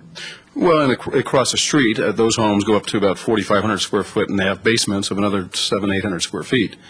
So one of them does, 20 of them doesn't. Lassoon Court, you got it. Questions for the applicant?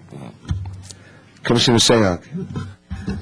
Mr. Grant, also in your letter to us, it states that many of your neighbors were in favor of it, and we did get several letters of support, and we also did get letters refuting that claim.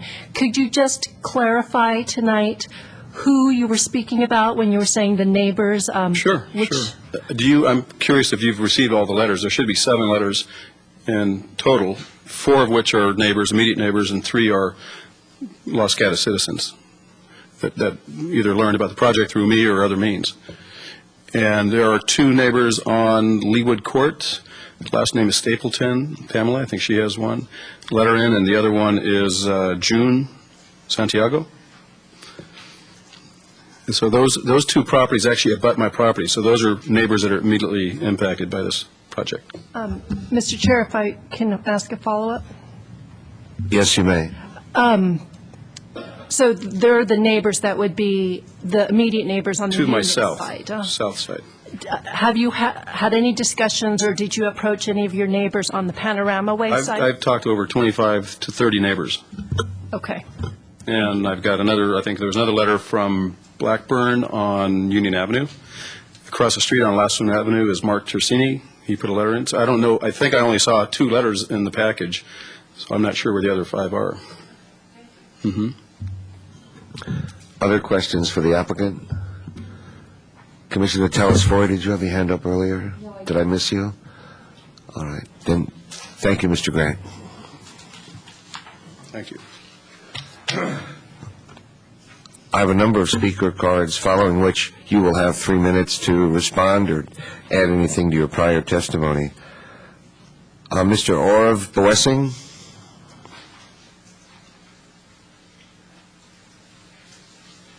State your name and address for us, please. I'm Orf Busing. I live at 15892 Union Avenue, not to be confused with 928. I'm 2 houses away from the property. I didn't realize the house numbers were that close until I looked at this. I've owned and lived on this property for 35 years, and I've seen many of the changes that Ms. Davis described on here. My lot was originally 1 acre and was subdivided so the Panorama Way houses on both sides, along with 6 other houses along there, moved to 214 feet from the original 463 feet depth with 88 foot frontage. I wasn't planning on speaking to this, but your question was it. Also, the end of Panorama Way was originally planned to be a turn onto Cambrian View Way. I do have a plot plan that shows that, and I think someone was asking about that. It shows that originally was the back side of this particular property, Mr. Grant's property, was to be part of the turn. Several years ago, you allowed that the lot in the turn be subdivided for a new house to go on there, so that is not possible these days. Let's just start my time. My wife and I support reasonable development of this property. With that said, we ask that the architecture and site application and the variance application not be approved as prepared at this time, or proposed. The town has a 60-foot lot minimum width requirement, and we feel that this minimum width must be maintained to conform to other properties in the area. For example, the next 5 lots north, which include mine, are all 88 feet plus a few inches in width. And if you're familiar with the area, it's where the road narrows and down toward Ann Way. We feel the site is physically unsuitable for the proposed 4 2-story houses. The property is best suited for 2 1-story homes.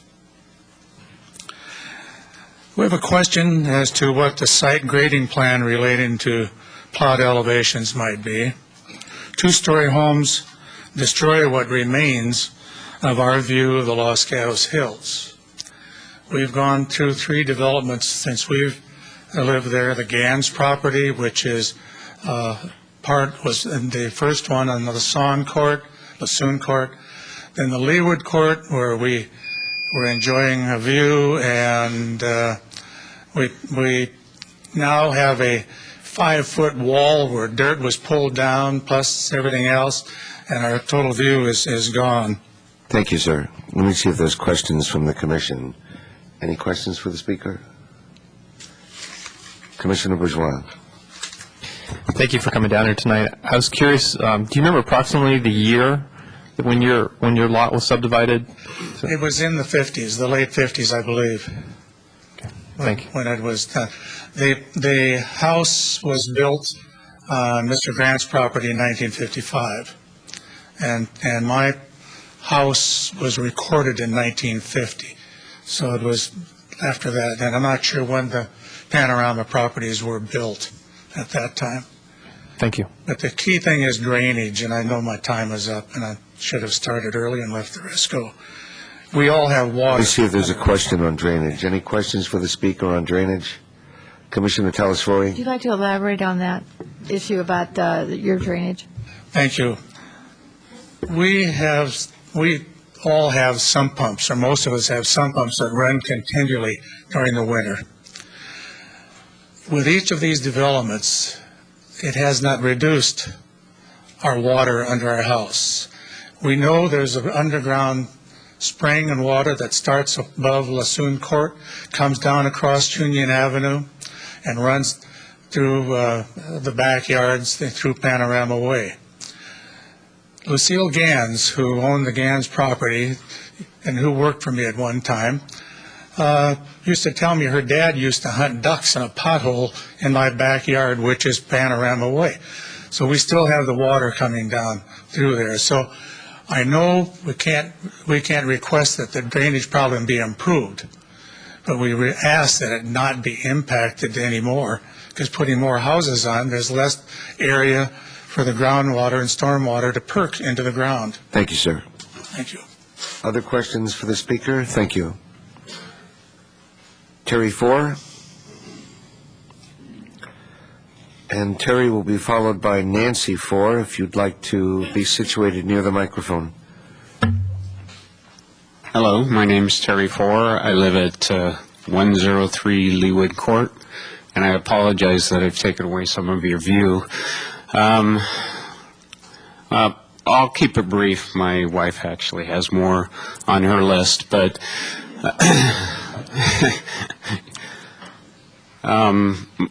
I just have a couple of concerns that maybe Mr. Grant can address. Certainly the density of the property behind Leawood Court is a concern of mine, and the setback is far less than what I would like to see it. I'm not quite sure what the requirement is, but I think the current setback is 8 feet. So that's probably the major concern I have with a two-story home so close to the fence line. I guess the other concern would be the amount of greenery that's going to be removed. Probably wouldn't help the drainage situation either. I think those were my two main concerns, is just the density and taking away some of the vegetation in that particular area. Some questions? Questions for the speaker? Thank you. Oh, could I add one more thing? The Stapletons, I know they sent in a letter for approval, but they're actually moving to Texas. So I'm not quite sure that their approval is appropriate. Thank you, sir. Okay. Nancy Four will be followed by Luis Martinez, if you would be ready to approach the mic. Mrs. Four? Hi, I'm Nancy Ford, and I reside at 103 Leawood Court. The proposed properties is right in my backyard. I also would like to, I got the small packet where not all the letters are present, but I did a brief analysis of this, and 3 of the letters of support, I've looked them up. 2 do not live in our neighborhood that are support, and 1 is our neighbor right next door. And as my husband said, the Stapletons are moving, and their property does not back up to this property that is, to these homes that are being built. So I'm here to voice my concern and objection to putting 4 two-story homes on this small parcel of land. And the reasons being that the houses are too tightly packed. It is proposed 2,600 square feet. And as my husband also indicated, if there's only 8 feet between the house and the fence, they would be right on my backyard, which would be an invasion of privacy. I perceive that the 2 stories, they could look right into our backyard, right into our home, very, very close. And it also would change the look of the neighborhood. I know we are 2-story homes right there on Leawood Court. However, from the panorama side, they are all single-story. So what I would prefer are 2 single-story homes on this particular piece of property, and I think that it would preserve the look of the neighborhood, and it would, of course, decrease the loss of privacy for our neighborhood. And I am also in favor of tearing down what exists there, because it is an eyesore and is in need of some refurbishing. And I also do like the idea of a green home. So in conclusion, I would like to say that, request that you consider denial of this application as it was submitted. Questions for the speaker? Mrs. Ford, which two letters are not neighbors? The very first one, Nancy Baxter, this is 3.6 miles away from our home. And James Taylor is not a neighbor. That would be the second, Exhibit 14. Exhibit 15 is my next-door neighbor. They're brand new to our neighborhood. I'm not sure they're fully aware. And the last one, they are neighbors, and this is a letter of non-support. Do you know where Panorama. Mr. Taylor lives when you say he's not a neighbor? Pardon me? I'm sorry, I Do you know where Mr. Taylor lives when you say he's not a neighbor? No, I don't. All right, thank you. Other questions? Mr. Martinez, followed by Cecilia Holmberg.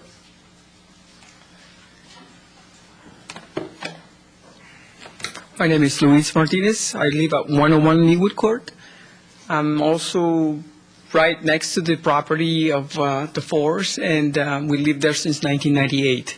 My only concern, actually my biggest concern, is the amount of vegetation and trees that will be removed from the property. If you understand how our properties are made, we're like 4 to 5 feet elevated from the other lot, which makes our 6-foot fence line look like a 3-foot fence. Because when you're standing there, I can literally stand and just look over his property. Now, if this big home comes up right there, we're going to lose a lot of our privacy. There's no way that we can build fences that are 10 or 12 foot high just to be able to have enough fence in there. Secondly, if you look at the lot sizes going to R18, the density of the houses is going to be pretty tight. And we're concerned about what that's going to do to the pricing of the houses in the area. We're not sure what that's going to do to them. And lastly, the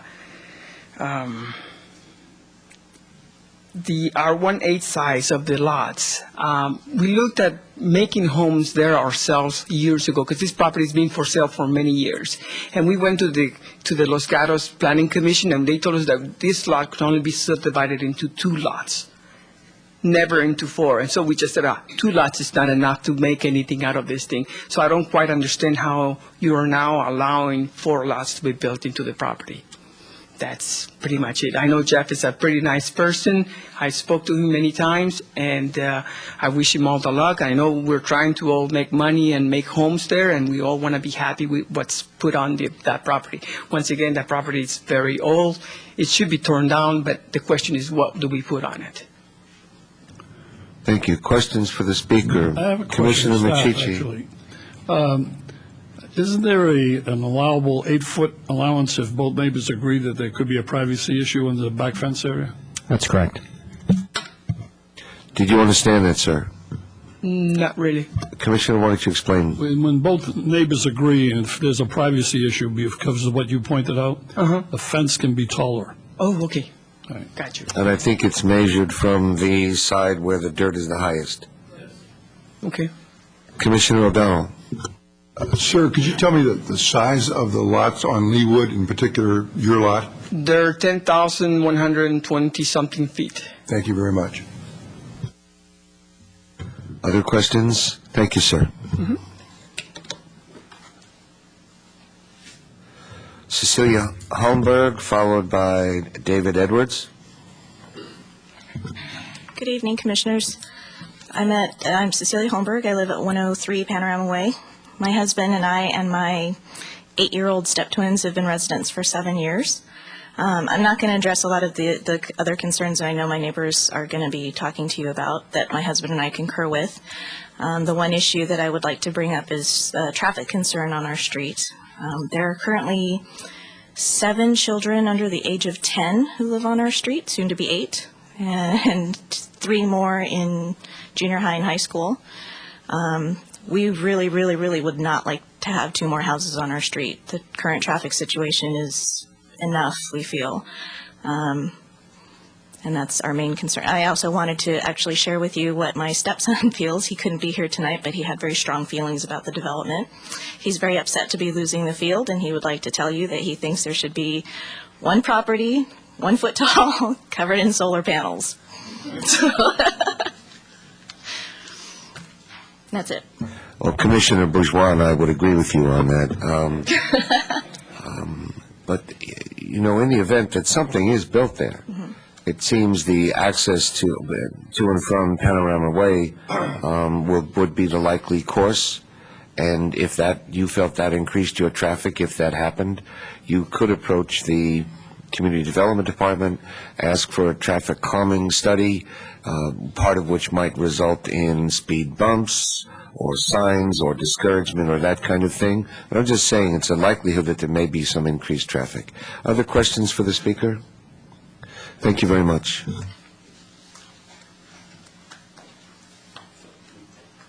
Mr. Edwards, followed by Mr. Mangano. Hi, my name is David Edwards. I'm a green builder. I've been retained by the applicant as a green consultant as well as a Greenpoint rater. If you're not familiar with Greenpoint rating, it is a mechanism by which you can rate homes for greenness, which includes many characteristics, which I will not get into. I'm also a lead AP, and I'm also a builder. We do residential remodeling and green home building.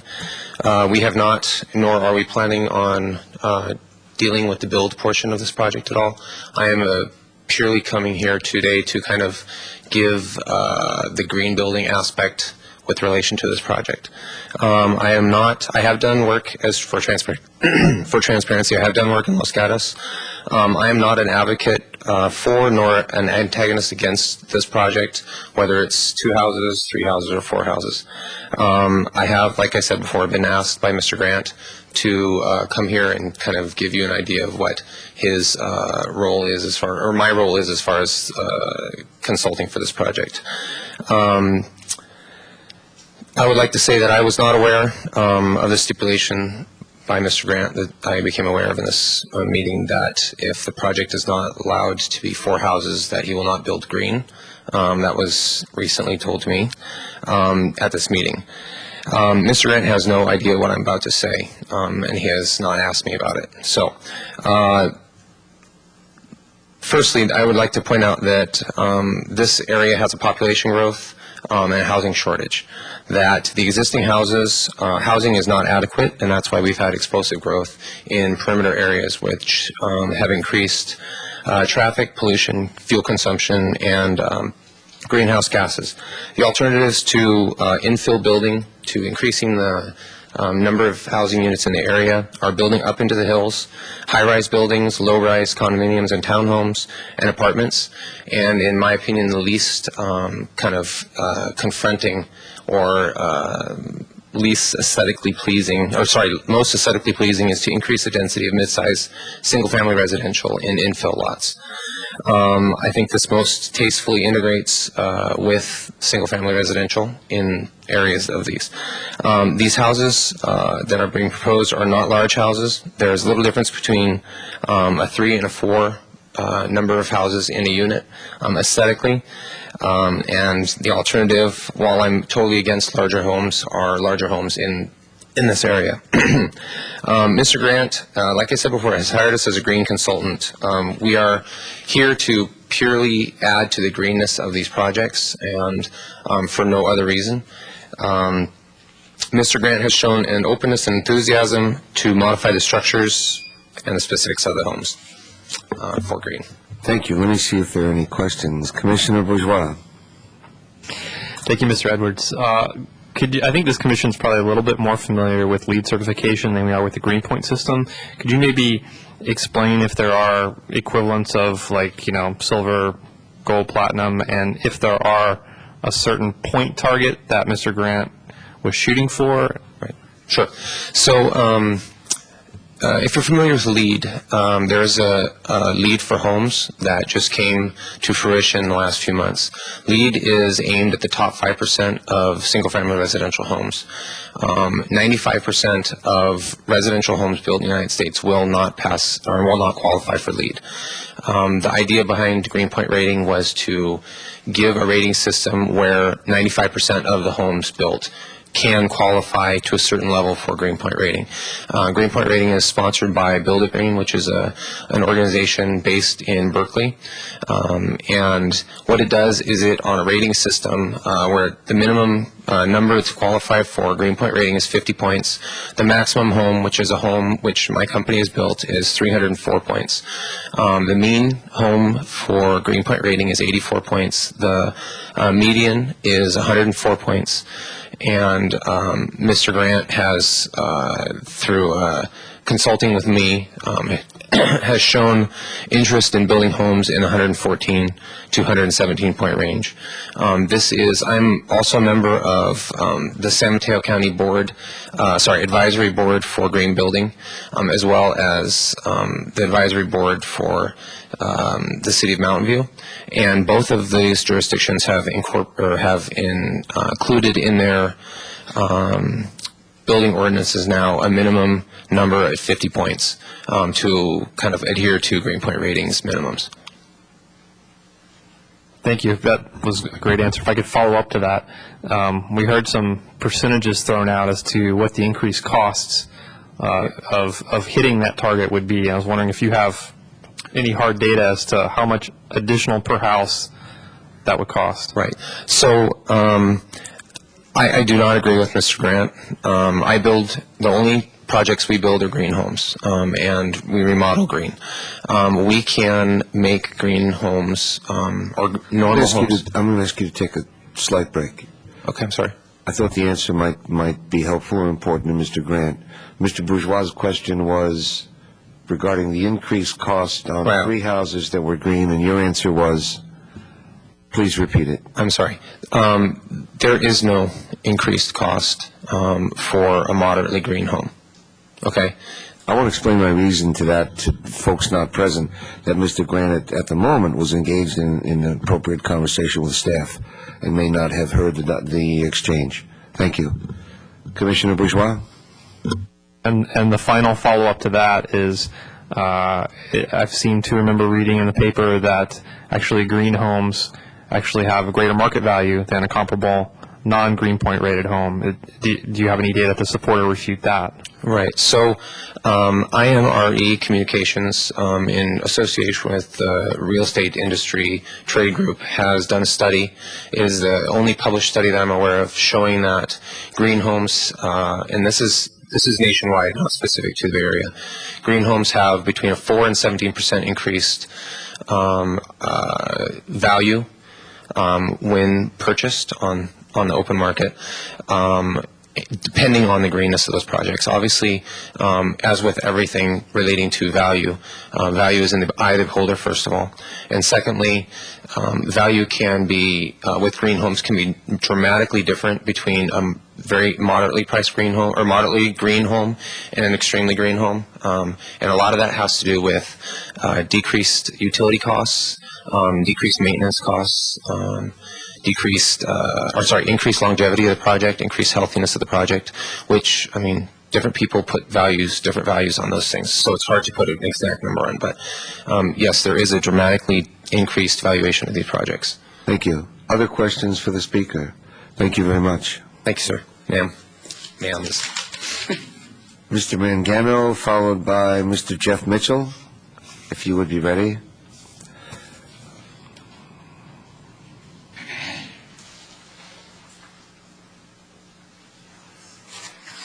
Yeah, I'm Thomas Mangano. I live at 112 Panorama Way.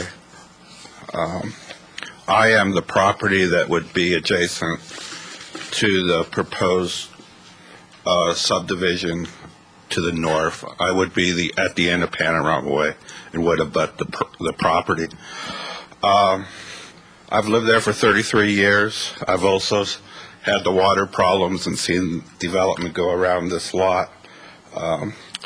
Mr. Grant first contacted me on May 21st of this year. That's a full 7 weeks after he wrote his town benefit letter stating that he had talked to the neighbors. What you should ask Mr. Grant is when he talked to neighbors, not how many he talked to the neighbors. I think he was a little bit disingenuous on that timing. I think this whole proposal, as I stated in my first letter, is a shoehorn proposal. I'm amazed that the 110 feet on Union Avenue doesn't support 2 houses, but yet the same 110 feet supports 2 houses on Panorama Way. And I think we're playing with this definition of a cul-de-sac. A cul-de-sac lot is usually a fan lot or a pie-shaped lot, not a linear lot. And to say that parcel 3 has a frontage of 128 feet is totally ridiculous.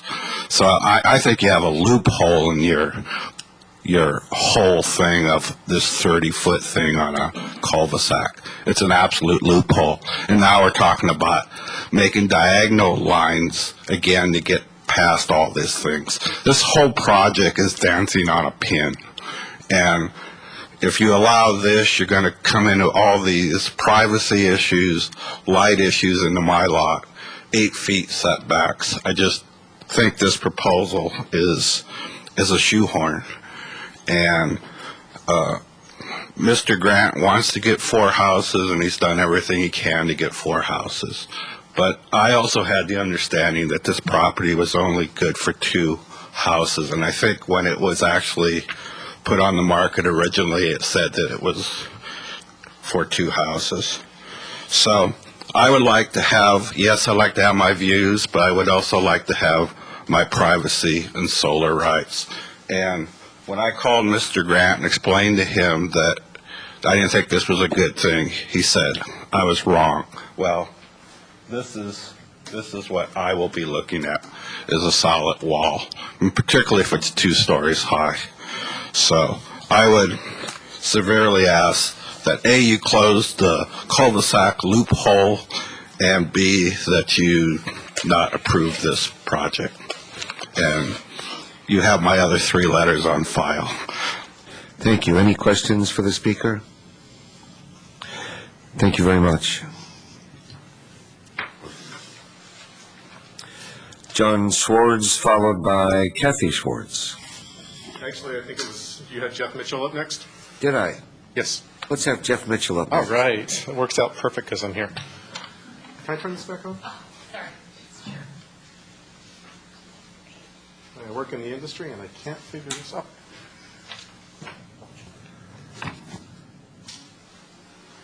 So it's kind of hard. Hi. Okay, so it's kind of hard to see from here, but I just want to illustrate. Your name and address, please. Thank you. Yeah, Jeff Mitchell. I am the owner of 115 Panorama, where I reside with my wife and our 2 5-year-old twins. Thank you. This is Panorama Way. This is the property being discussed, and I want to echo my understanding as shown by, I think, Orv's chart or plans, that this Panorama Way was initially intended to come down to this point, to turn left and to continue into this street.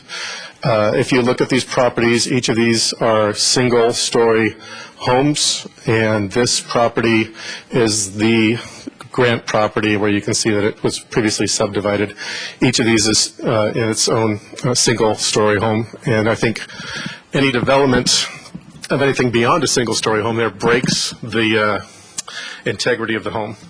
So, as I mentioned, we live at the end of that street, and I just want to take a minute. I know there's a lot of people with opinions. There's some things that have been said that I want to refute. We've been led to believe that through communications, many of the neighbors are in favor and support of higher densities. I live on Panorama Way. I've talked to 8 of the 9 residents, as well as the owner of the 10th property and a resident on Union Avenue.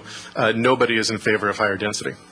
The neighbors I've spoken to were all interested in seeing 2 homes built on this, which is in keeping with the pattern and the existence of the streets that exist today.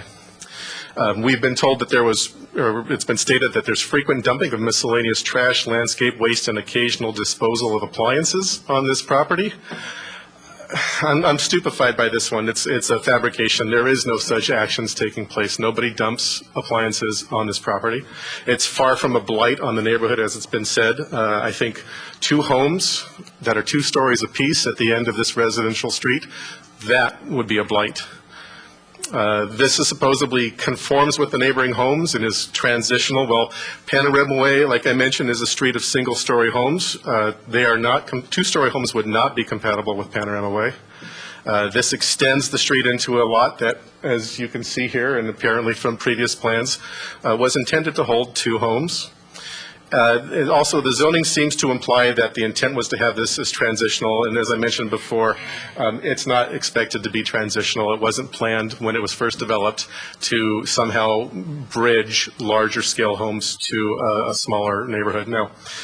We moved in here a couple of years ago, and one of the reasons we did was because it's got this very quaint, old-style Norman Rockwell, Leave It to Beaver type of a feel, and that's something I think that 2 homes erected on this site, single or double, would completely destroy. That's it for me. Do we have questions for the speaker? Thank you very much. And now we move to John Schwartz, followed by Kathy Schwartz. Good evening, Mr. Chair, members of the Commission. My name is John Schwartz. I live at 104 Panorama Way. I know you've had a long evening already, and you have a lot of us echoing some of the same comments, so I'll try to be brief. I would also reiterate that I'm not opposed to Mr. Grant using this property. I understand he's got a need and a right to do something with the property, and it's not that we don't want anything to happen there. My opposition to the proposal is twofold, and my comments have changed a little bit after Ms. Davis's report, so I appreciate that. First of all, I just want to echo the comment that, in my opinion, and as you have probably seen in my 2 letters, it's my opinion that given the size of these lots and the allowable FARs, that the 2-story homes of 2,600 square feet or so don't seem to fit the nature and the character of the neighborhood. And I want to remind you again, as you've heard, that 2 of these lots would come through and access Panorama Way, so they really become part of the Panorama neighborhood, not the Union frontage. And I think it's important that they fit the nature and the character of the lots that are there. The existing zoning on this site seems to indicate that this parcel was envisioned, at least to me, to be similar to the other lots on Union and Panorama to the north that were discussed a little bit earlier, where you had one larger, deeper lot backed up by a slightly smaller lot on Panorama. As I see it, the fact that Mr. Grant is asking for these variances and these design exceptions, the cul-de-sac doesn't fit the normal right-of-way width, indicates to me that this really is too big for this parcel.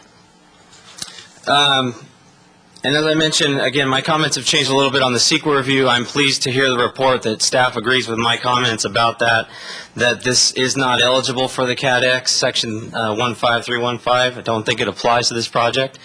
So I look forward to reviewing an initial study on the 4-lot subdivision, and would appreciate an opportunity to do that. One of the things that's not clear to me, there's been a lot of talk about the homes tonight. But I can't reconcile the fact that there are no homes proposed at this point. It's just the subdivision, yet we're putting a lot of weight on what these homes might look like and might include. I'm in this business, and I appreciate the idea of having green homes on our street. I think that's wonderful. But there is no commitment, there are no conditions, there are no requirements that can be laid on this subdivision, to my knowledge, at this point, guaranteeing any of that. I also have other concerns. I'm not sure how much time I have, but other concerns that we've mentioned in some of our correspondence include the lack of any mitigation, standard measures, conditions regarding drainage. You've heard a little bit about that tonight. Or for construction impacts, short-term dust, air quality, noise, those types of things. We would like to see some measures and conditions attached to the development that will mitigate and avoid those types of issues. Also with the trees and some of the biological resources you heard about. Thank you. Any questions for the speaker? Commissioner Bourgeois. Thank you, Mr. Schwartz, for your testimony and your very detailed and thoughtful letters. I want to since you are a CEQA practitioner, I'd ask that you maybe explain what that means and how much experience you have so we can get some context to your answer. But so you're okay with, because you raised a lot of good issues about potential impacts on the parcel. And if we went to a 3-lot subdivision and there were no variances, then it would meet the categorical exemption. And would, at that point, you think it's appropriate not to have an initial study? I don't. I think that you can make a good legal argument that it is eligible for the exemption if it's 3 lots and they conform to the zoning, and I would certainly defer to staff on the specifics of that more than myself. But in terms of the nature and the spirit of CEQA, you obviously have a lot of concern. A lot of people are involved and interested in this property, so I would respectfully request that it seems prudent to me to conduct an initial study that documents the existing environmental setting, because apparently there's some debate about that, the potential impacts of development on the surrounding uses and the conditions on the site itself, and then identify some of the mitigation measures, whether they be standard or otherwise, that I'm referring to about drainage and the tree mitigation that's called out in the art. Something that documents that and puts it out for public review. And in my experience, that's really, I wouldn't say you are an absolute legal requirement to do an initial study on this project if you do the 3-lot subdivision, but I think it would be prudent. Thank you. Yeah. If I could just follow up to that, and the reason I'm asking this question of you is I'm always looking for clarification on CEQA issues because they're complicated, and we've had this discussion as a commission before. Is what's the threshold and tipping point for a categorical exemption when it meets the criteria, but there could be potential impacts? And as a practitioner, Yeah. do you have any thoughts on where that tipping point is? I do, and I would just like to remind the rest of the commission that I'm here as a resident. I am a CEQA practitioner in my business, but I'm not here on behalf of my company or in any professional role whatsoever. But you hit it on the head, Commissioner Bourgeois, that the tipping point is if there is a potential for the project to result in significant environmental impacts, then it's really not appropriate to do an exemption, even if it might fit the definition of the type of project that is allowed by those exemptions. So in this case, I would cite an example of the 2 large multi-stem oak trees on the site that are called out in the arborist report, and there's extensive measures and recommendations about avoiding one of them and relocating the other one. I'm not sure whether the town would consider the loss of those 2 trees a significant resource in the event they didn't survive. So that's an example of something that to me would point to a potential impact that might warrant some further investigation. Thank you. Other questions, Commissioner Sayoc? Mr. Schwartz, it's a delight to have a practitioner to talk to us about these things because, as Commissioner Bourgeois said, it's very subjective, and the practice of CEQA changes from jurisdiction to jurisdiction. The initial checklist, I can't remember, is it the official initial study checklist? Basically, it's the form that staff prepares prior to deciding whether we do and move forward with an initial study. That oftentimes can be made public as a substitute for a full-blown study, as well as the arborists and other such reports. And based on that checklist, I've seen, if there are issues of concern, residents can raise and say, this is what we've seen, this is, other documentation we have. That seems like that could be a suitable compromise should a 3-lot subdivision move forward and a full-blown initial study is not done. Would you concur, or would you have other thoughts on that? Partially, I think that initial study checklist, and there was one in the file for this project, and it was just the checklist filled out with yes, no, maybe, no impact. Typically, when we prepare it, and that is the initial study checklist, but it typically has a lot more meat around it.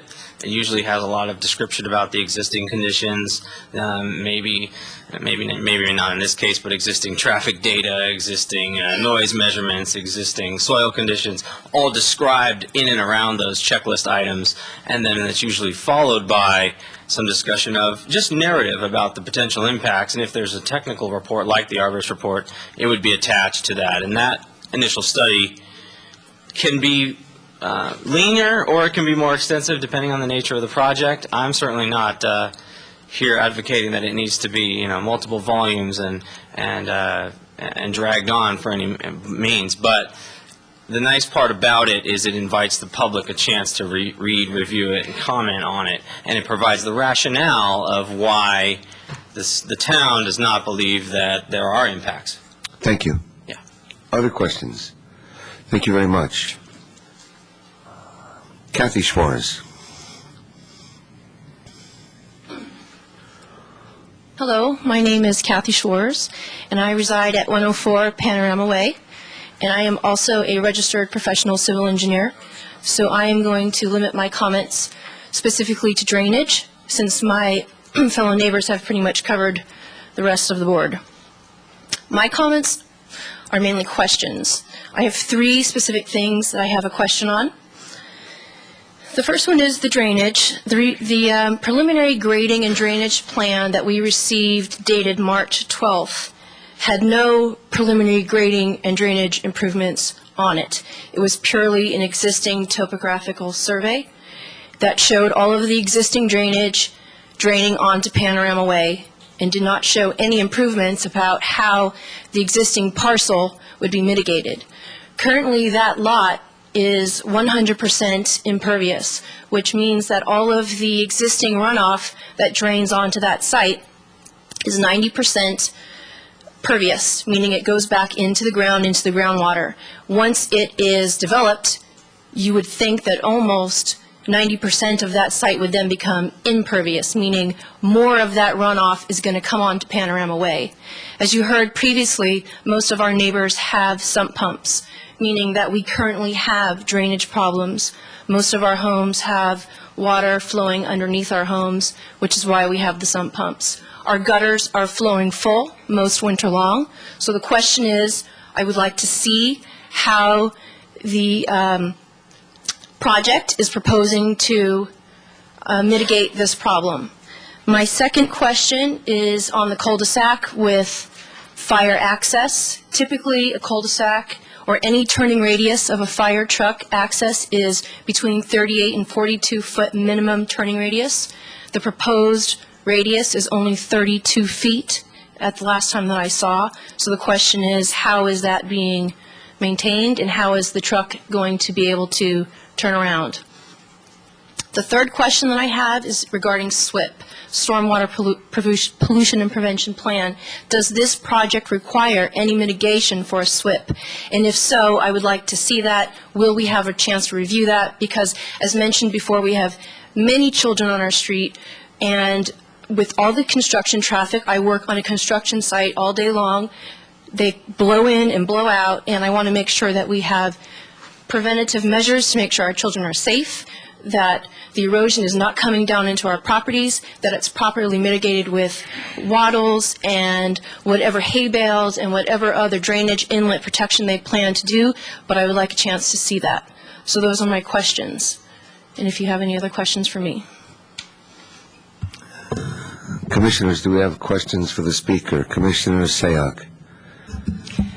Ms. Schwartz, I want to talk to you about the fire access. So, during the time that you've lived there, have you had any occasion so that a fire truck would have to come? In fact, Charlotte's, one of our neighbors right here, her husband is unable to walk, and many times he has fallen out of his wheelchair and had to call fire access to come and help him while she has been at work or away from the home. And can you explain, as your street is currently designed, how does emergency vehicles get around? They back in, and then they have to back up. They do currently not turn around, so do our garbage trucks. But in what I've read is in the improvement, it's supposed to be a benefit. This new cul-de-sac is supposed to be a benefit in providing this new emergency access. And so I'm wondering, how is this a benefit when it doesn't meet the minimum requirement for a fire truck turning radius? Other questions for the speaker? Thank you very much. Commissioner, staff, to clarify something. 1 second, please. Yes, Commissioner. Earlier, I thought you were asked that question, Ms. Davis, and you stated that it does meet the requirement. Fire department representative reviewed the plans and did not state any required changes to the cul-de-sac. We'll said it double would check. meet that, We can double check with them, but they. Was that Rod Campbell at the Santa Clara County? Santa Clara County Fire Department has reviewed the plans, but we will double check with them. Their radius is 38 to 42 foot minimum, so I just don't know why it doesn't meet their. Yeah, they originally were going to accept a hammerhead turnaround here, but we got away from that because we didn't feel it was close to conforming to the code requirement. Good, thank you. Other questions? Thank you very much. Thank you. Clifford Bechtel?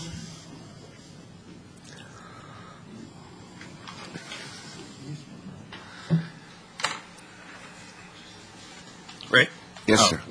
My name's Clifford Bechtel. I'm the project engineer for the project before you tonight. And anyways, there's a long list of letters that I've read, and it's a lot of reading and things that I'm sure you've gone through.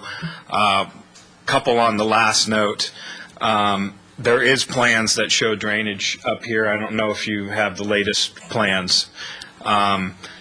The front two lots are gravity flow to drainage on Union. The back two lots are drained to Panorama. It is kind of a poor drainage situation. Mr. Bechtel, Yes. please forgive me. Yes. I was seeking clarification with staff as to whether, in fact, you were rebutting for the applicant. Are you using rebuttal time? What is your desire, Mr. Grant? It's 3 minutes to discuss the project. But if that's the 3 minutes, then Mr. Grant doesn't have 3 minutes. That's what I'm trying to clarify. Is it an open public hearing, or you're not allowed unless you live in Los Gatos? Is it? I don't know. Is that a stipulation? Well, I'll tell you what I was thinking of. Excuse me, Mr. Davis. Mr. Grant, I'll tell you what I was thinking of anyway, that there was extensive testimony tonight, and I thought it would be fair, instead of 3 minutes, to give you double time 6. So however you want to combine with the speaker, Arlene, can we do 6? I don't have any more cards, Mr. Davis. I turned in a card with the others. Come on. Get it straight. Mr. Davis, I'm about to call you out of order, and I don't want to do that. Did you hear me? Arlene, can we do 6 when and if we want to do 6? All right. Then, Mr. Grant, let's do this. If we have additional speakers, That's fine. Let's rewind. Mr. Davis, you need to hand your cards in a timely fashion. Sir, in the second row, did you have a card that I... Yes, I did. I turned it in with the others from Panorama Way. Caramba. Let me see if I find that. Ian? Yes. All right. All right. Mr. Davis? Would you like to speak to us? Thank you for the service. You're welcome.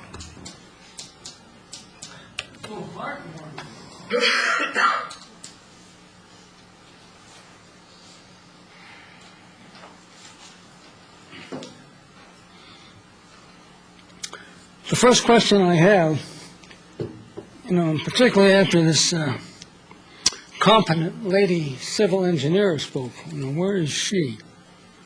Over there, okay? Where is the associate engineer that always sits here at the planning commission meetings? So where's the guy that could answer her questions? Why is he not here? By design? Is that possible? So, you need to consider, in my opinion, a continuance of this so you can get your act together for these people, okay? Or they'll see you in court. I sure as hell would. Big time.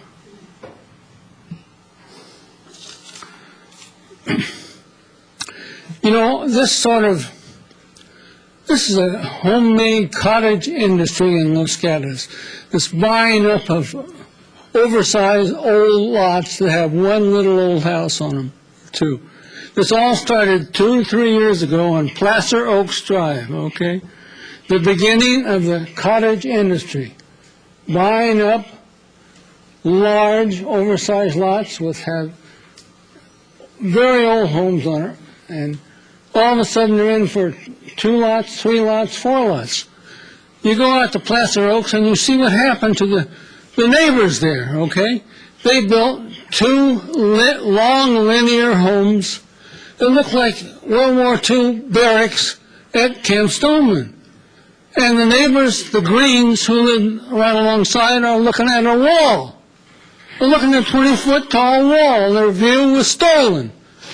And the Planning Commission was part of that situation. And so here you have a repeat. And what are you going to do about it? Are you going to do the right thing by these folks for a change or not? I also want to point out that this is an infill development. Totally, the essence of it is infill, okay? And we have an infill policy. These folks don't even know about it. Where is it? These employees are deceitful. They should have brought the infill policy out as part of the staff report, okay? And to say it's not appropriate is a lie and a misrepresentation and should be challenged in court if it goes that far. Write that down and get the infill policy, because it's exactly what all of you are talking about. It's all codified. It's on paper. It's the policy, and they're hiding it. Thank you, Mr. Davis. Oh, wait a minute. Oh, is that all? Yes, sir. Oh, shucks. I just got started. Yes, sir.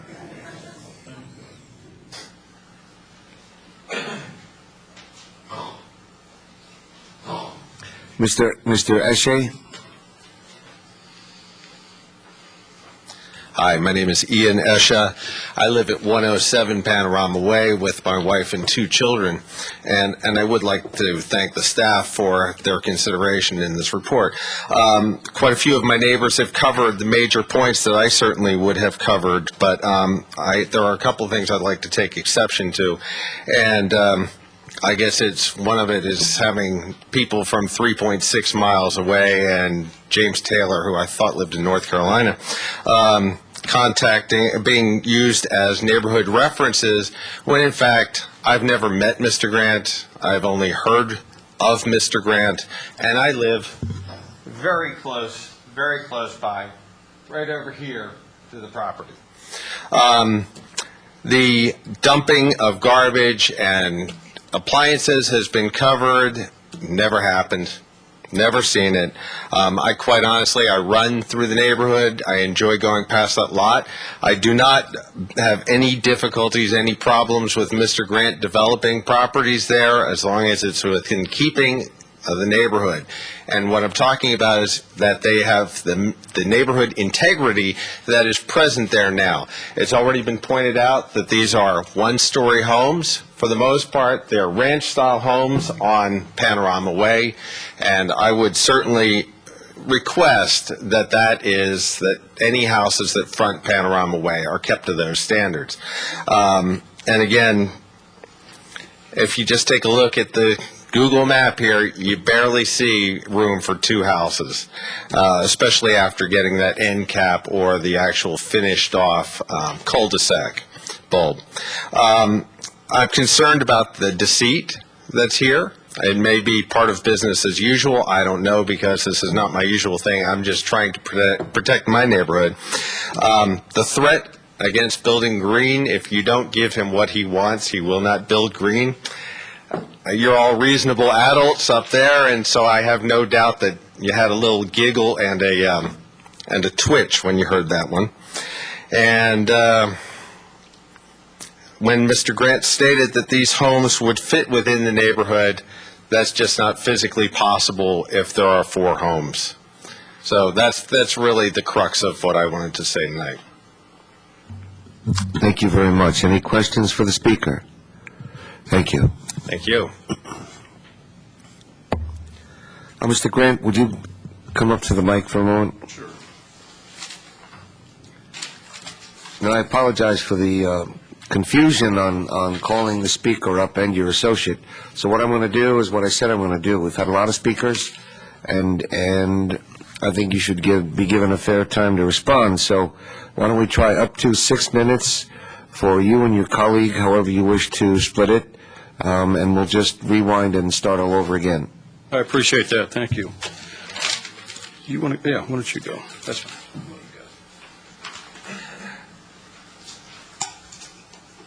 So I got to watch this number to see when it gets to 3, and It's on. Let's shuffle up here. It's running. Okay. Don't watch that. Again, I'm Cliff Bechtel, staff, the engineer for the project.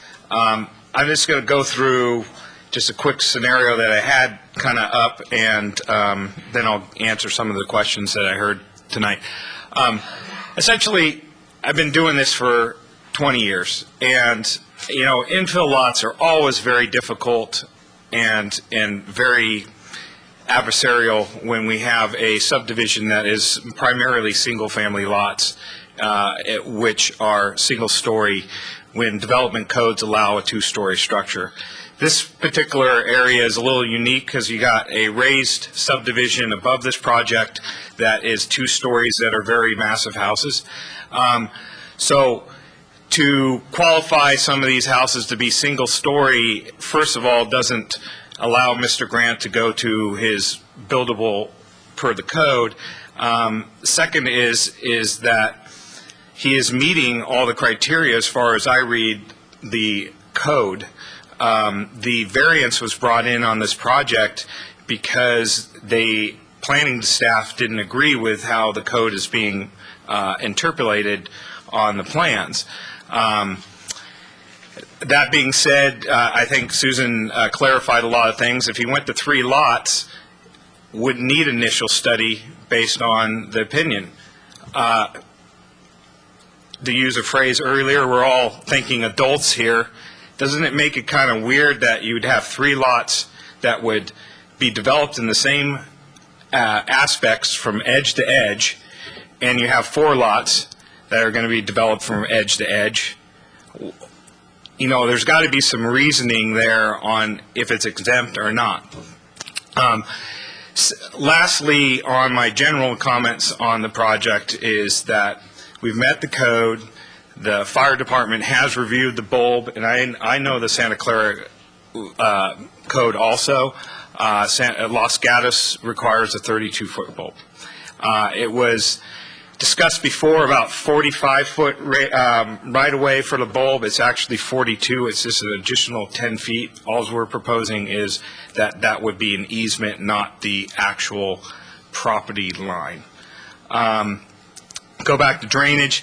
There are some drainage implementation for this lot. I have heard about some of the drainage concerns in the area prior to this submittal.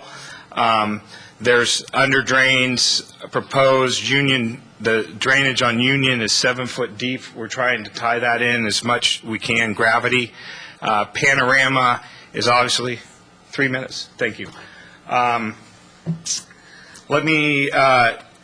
SWIP is generally not required with the state because it's under an acre. I'm assuming, talking with Fletcher, that we would be under all SWIP requirements and NPDS requirements during design phases. And that's essentially my time's up. Go ahead. You want to take any answers? Well, I'm supposed to have 6 minutes. We can answer and use it. You bet. Thanks. There's so much information here. My head's kind of swimming, and I tend to feel like the guy with the bullseye on his back here. So when I really don't appreciate when people are throwing out words here where disingenuous and things like that. I think I'm trying to be fair with people.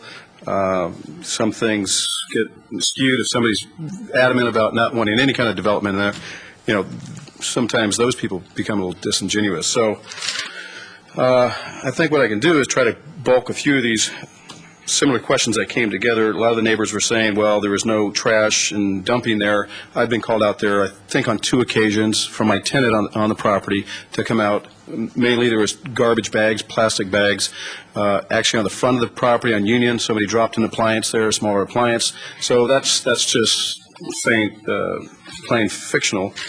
And so I don't appreciate that. What was the other things? I think people I'm sorry, talked about, I'm trying to, the fit of the houses on there. These are 8,000 square foot lots. The houses all on Panorama Way are 8,000 square foot lots, give or take. People say you can't fit a house on this. You can build houses. I think you're doing a project on Roberts and Blossom Hill on lots of 3,800 square feet.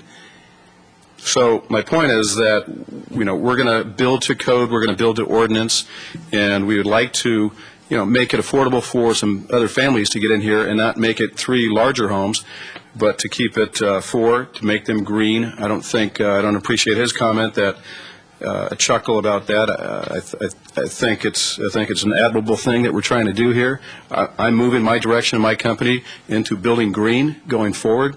I think it's going to be mandated in this city, this town. I'd like to think that you guys would be happy to point to a little infill project and look at the Ag Bag report, Association of Area Governments. They talk about this is literally a poster child for infill. And I'm bucking the trend. I'm not going big lots and big homes. I'm going the opposite direction. Is there financial reasons for that? Sure. The real estate market is having tough times. So I don't want to stick my neck out and do financial suicide on houses that are not going to sell. There's a lot more information I could cover. Let's see if here you or have a answer. concluding statement. Well, I think what we're trying to do is we're trying to work with everybody. There's CEQA, and this hit us yesterday. We're finding out we have to do an initial study. I'm asking respectfully, kindly asking that if we can move forward on this project, and initial study is required, we'll go ahead and do the initial study. But we'd like to either get a vote on this 4-lot subdivision if we can, so we can move forward. Thank you. Do we have questions for the speaker? Commissioner Sayoc. Actually, my question was regarding something that Mr. Bechtel said. You both get up. You had mentioned the 42-foot radius, and that 32 is allowed by Santa Clara County, and you have no. Okay, could you just You clarify? want me to clarify it? Yes.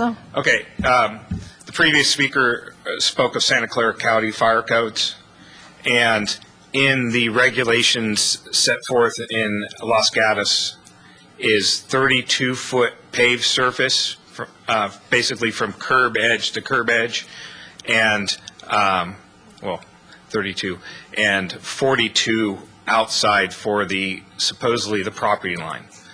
We're meeting the 32, which is the paved surface that a fire truck supposedly can drive on, and the 42 is the additional 10 feet for utility easements, sidewalks, things like that. That is the Los Gatos written code.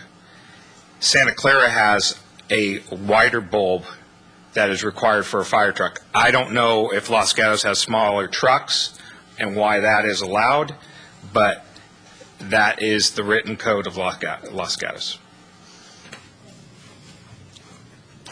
Commissioner Machici. You may as well stand up there. Okay. Are you familiar with the new residential guidelines that have come out? Have you reviewed those at all? What guidelines are you talking These about? are residential guidelines that... I've read some There's a for new Los set- Gatos, right? For Los Gatos. Yes, yes. There's a new set that's come out just recently. I don't know if I'm strictly What familiar with I it. would Yes. ask you to do is, whatever course this takes, Right. is to review the section on neighborhood compatibility Okay. and how it applies. Yes. I think that's going to play an important role in the decisions that are going to be made.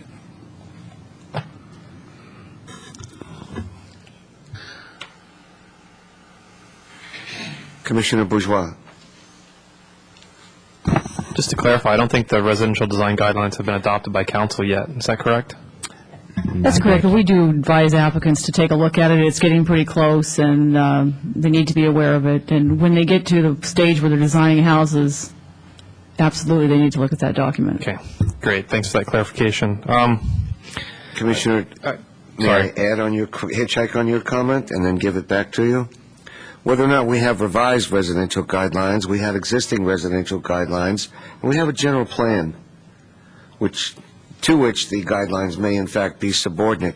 And I wanted to share, I guess it's appropriate at this point, in our land use element, which has been here for, I don't know, a long time, whether or not the current guidelines are adopted.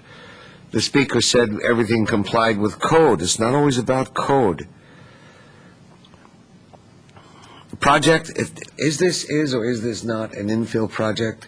A number of people have made reference that it is. We're considering a redevelopment. There's an existing development on the site that's going to be removed and a new development replacing it. So it's not an infill? It's not strictly speaking, no. All right. Dump his ass. The general plan and the land use element gives us guidelines on neighborhood compatibility and the character of the town, etc. And they're not specific numbers, but they're articulated passions. That's what the general plan is. And it says to promote and protect and maintain the existing neighborhood character. And I think that's very persuasive and compelling, especially as regards the units that you would put on Panorama Way. And when you are moving toward some of those dramatic photos about the hillside, there's a provision that goes to hillside views, preserve and protect the natural states of the Santa Cruz Mountains and surrounding hillsides by, among other things, discouraging development near hillsides as well as development that blocks the views of the hillsides. Now, this is a policy in Issue 8 of the land use element, and it has had different interpretations in the past. But as we go forward with this, I want to share with you that it's just not town code. You need to know the residential design guidelines, you need to know the general plan, and you need to really try to work as hard as you possibly can with your neighbors. Commissioner Bourgeois? Thank you. I was waiting for a question there from you. Did you? Given the groundwater issues that we've heard about and the need for sump pumps, I believe the Leawood Court subdivision is elevated. Or do you anticipate elevating your building pads? No. Can you come to the mic, please? Take the mic with you. Can you hear me? Leawood did a retaining wall and a bunch of things, and that's why I'm a little surprised on the groundwater, but it must be hydraulic from the mountains because they have, I looked at these plans, they have perforated drain tile along this whole wall, and I would think that would take some of the hydraulics out of it, but it's probably coming up on Panorama. Development is 275. I have the back of these lots at 275, and the existing grade is 274.96. So not really, 6 inches at the most. Thank you. In the back of the lot. Other questions? Commissioner Mchichi. I think this probably requires Mr. Grant.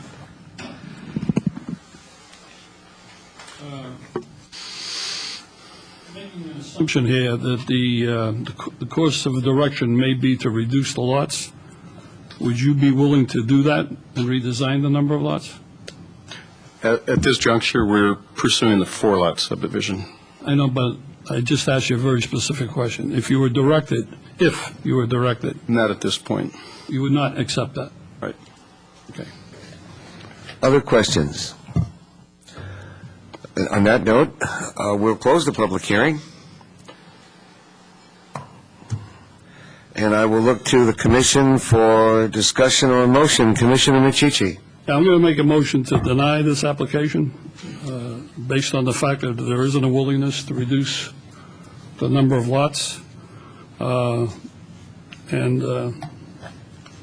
that'd be that. And I will support that, or second it. Well, let's put it into a more wieldable form, should it need to be more articulated for any of those who may come after us. Commissioner O'Donnell, did you have your hand up? Yes, I don't disagree with the motion, but I do think from the standpoint of why we're doing it, we could flesh that out a little bit. For example, they've asked for a variance, and I believe implicit in your motion is you would not grant them the variance. Is that right? I mean, if we just say, you won't agree with us, and therefore we're going to turn you down, that's probably not a good idea. I'm willing to take any advice. Well, I'll ask the maker of the motion if he would include in his motion that we will not grant the variance to the 55 feet. And based on that, and the difficulty with the cul-de-sac in the back being the requiring an easement rather than the fee, that also would not meet the requirements. So on both of those bases, and the increase and the density, we would, and the fact that instead of sending it back and having him work further, he's indicated he doesn't want to work further, put them all together, and that would be your motion, as I understand it. So stated. All right, thank you. And, yeah, the seconder, and I'd like to add that we also should include in there that because this cannot meet the lot size for a 4-lot subdivision when the code mandated right-of-way is provided. Is that acceptable to the maker of the motion? Mr. Suda has a statement here. I'm going to come with the state subdivision. Is that where you're going? What's that? Mr. Suda, you have a comment? Well, as we're refining this motion, from the standpoint of the State Subdivision Map Act, we need to make reference to the specific grounds for denial that are included in Exhibit 2 on the second page. Oh, I'm sorry. Let me go back to the maker of the motion. On the last page of Exhibit 2, as required by Section 66-474 of the State Subdivision Map, if any of the following findings can be made, the map shall be denied. Now, that's in our staff report on page 7. It refers us back to the State Subdivision Map Act. 7 findings relative to subdivision of the land. If any of the findings can be made, the subdivision should be denied. Okay, Do you want to take a look at that and see? Item C says that the site is not physically suitable for this type of development. What about item A? It doesn't matter. All you need is one, it says. All it needs is one. I see. Okay. I'm looking at A, B, C, and D, just for the record. So the maker of the motion is willing to put at least one of those in. Yeah, I did. I just said C. Second? Yes, and I would also add, I would add A, B, C, D. So would I. Commissioner O'Donnell. Yeah, may I just ask the maker of the motion, it is correct that if we make one of those, that's adequate, but if there are grounds for more than one, it would perhaps be helpful. So I'm willing to listen to okay. that. Thank you. And I just added A, B, C, and D. Excellent. I'll accept that. Thank you. Ms. Davis, how are we doing with the motion? All right. Mr. Korb? Mr. Chair, I just want to ask the maker of the motion if your findings with regard to A, B, C, D include the fact, as pointed out, that with the denial of the variance, then as staff has pointed out in the staff report, the 4-lot subdivision would not meet the zoning code requirements for minimum lot frontage, and as a consequence, would not be in compliance either with the zoning code or the general plan, and thus could not be approved on those grounds. Can that be added verbatim? Okay. Do so. Is that, and the seconder agrees with that? Yes, I would agree with that, and thank you for clarifying that and including it. Do we have a motion? Commissioner Bourgeois? We haven't really discussed, we also have an architecture and site application in front of us for demolition. So I just, is that part of this motion, or you want to handle the demolition separately? I'm not sure. I'd like to get Mr. Corb's advice on it. We don't approve demolitions without approving the follow-up project. So if you're not prepared to grant the variance and approve the 4-lot subdivision as proposed, then under town policy, you could not approve the demolition. So I think your motion includes a denial. And if I can clarify, the motion, as I understand it, would be deny the application for a variance, deny the application for a 4-lot subdivision with the findings articulated, and deny the architecture and site application for demolition. And one last clarification, you'll recall that the applicant provided you two versions of the tentative map. One requested the variance, the second also contained this jog in the front property line, and I believe the intent of the motion is to deny the application, including that alternative that has the jog in the front property line, correct? Is that okay with the second? All right. No, I wanted the second, Tom. Commissioner O'Donnell? I'm just wondering if we should clarify. It's clear why we're doing on the first. The second one, the argument has been that it would technically meet that, I believe, and so I just want to clarify. I think staff's position on that, if I understood it correctly, was it would not meet the setback, but it isn't clear to me that's what you said. Through the chair, if I may, I think what staff has explained is that the proposal for the notch, essentially, that would make a four-lot subdivision without a variance, doesn't meet the intent of the minimum frontage requirement, which is not intended to create just a minimum frontage, but it's intended to create a minimum lot width, which would not be met if that notch idea was incorporated. And I also want to point out there was a reference in the initial statements made at the beginning of the hearing on this matter by the applicant that there had previously been a subdivision approved with that concept. I don't know the detail of it, but I do just want to remind you, and for the record, that there is no precedent in that.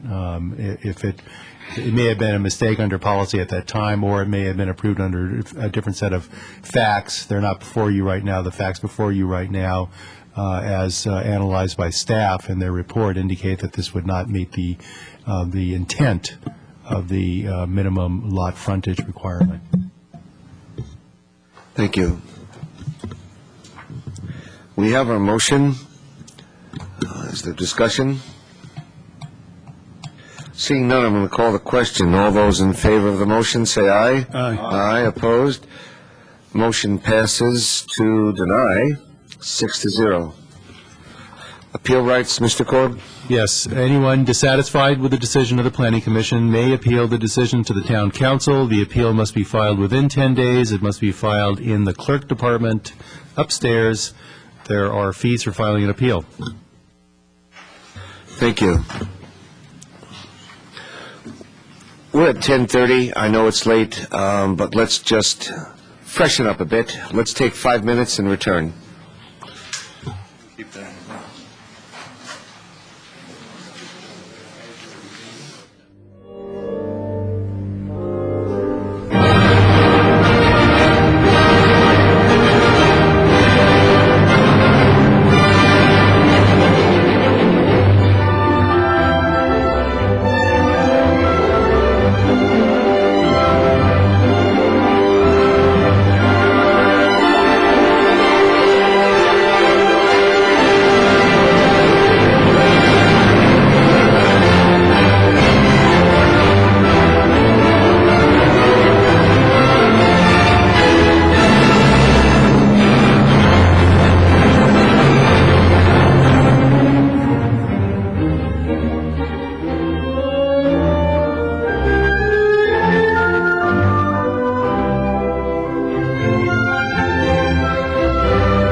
next and final new public hearing is item 6 on tonight's agenda. 117 Isabel Court, architecture and site application S08022, requesting approval to construct a single-family residence on property zoned R110. This is APN 532-13068.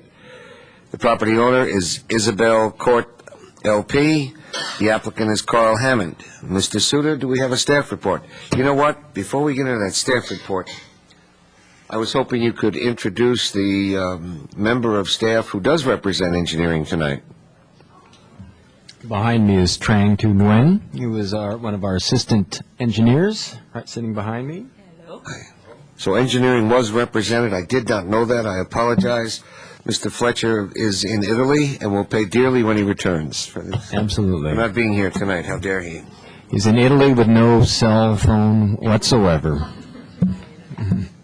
Mr. Suter, do we have a staff report on this item? That will be provided by Ms. Bailey. Good evening, Ms. Bailey. Good evening. Thank you, Chairman Kane and members of the Commission.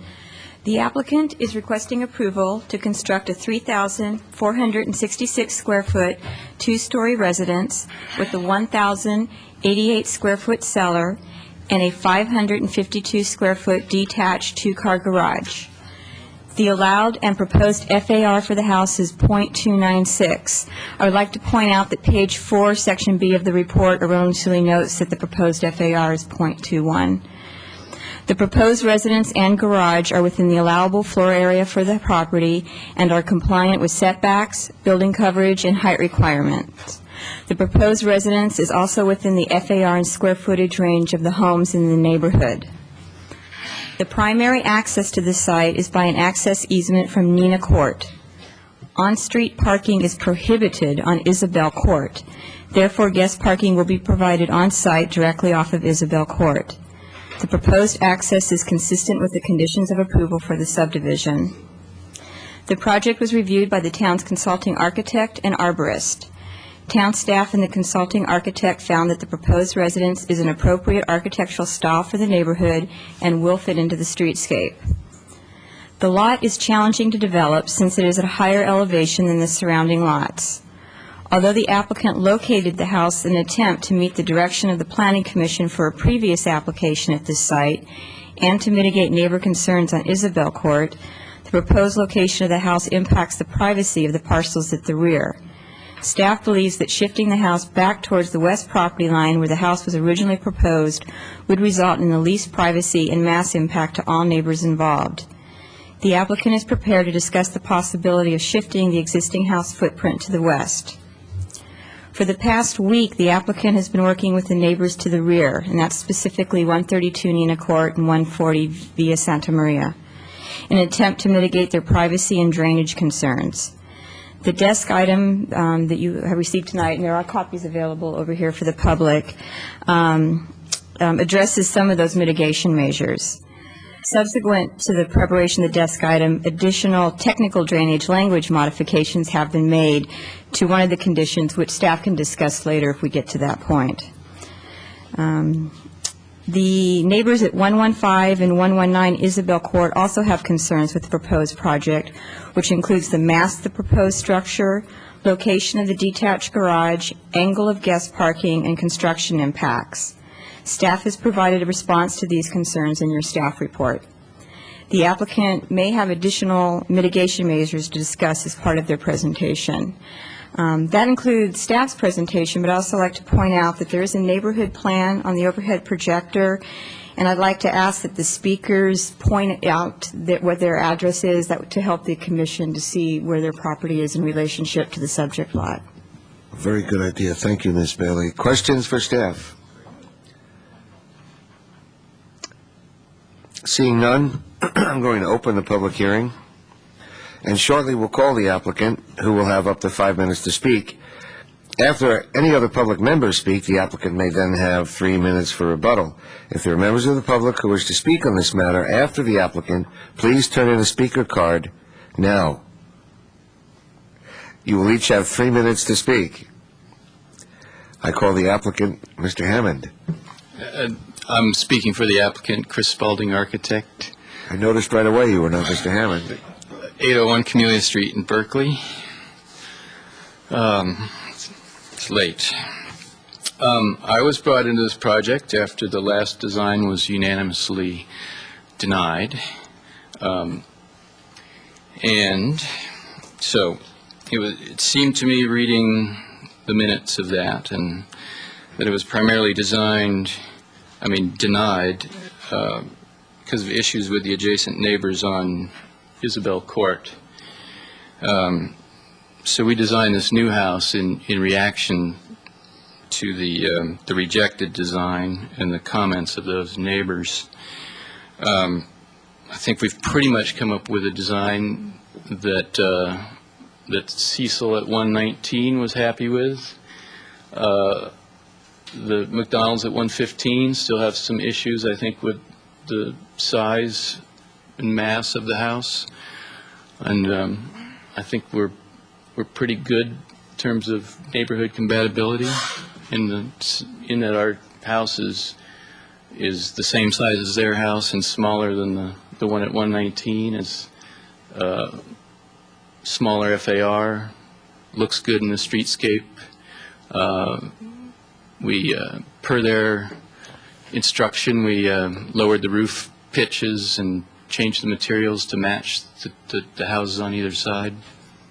So I think we're doing pretty good there with their concerns.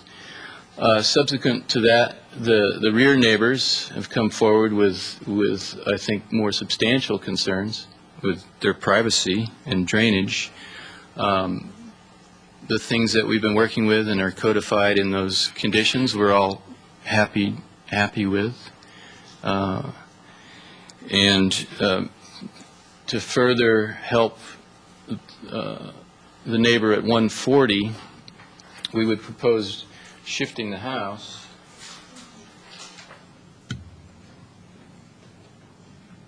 Site plan. Could you take the microphone with you, please? Oh, sorry.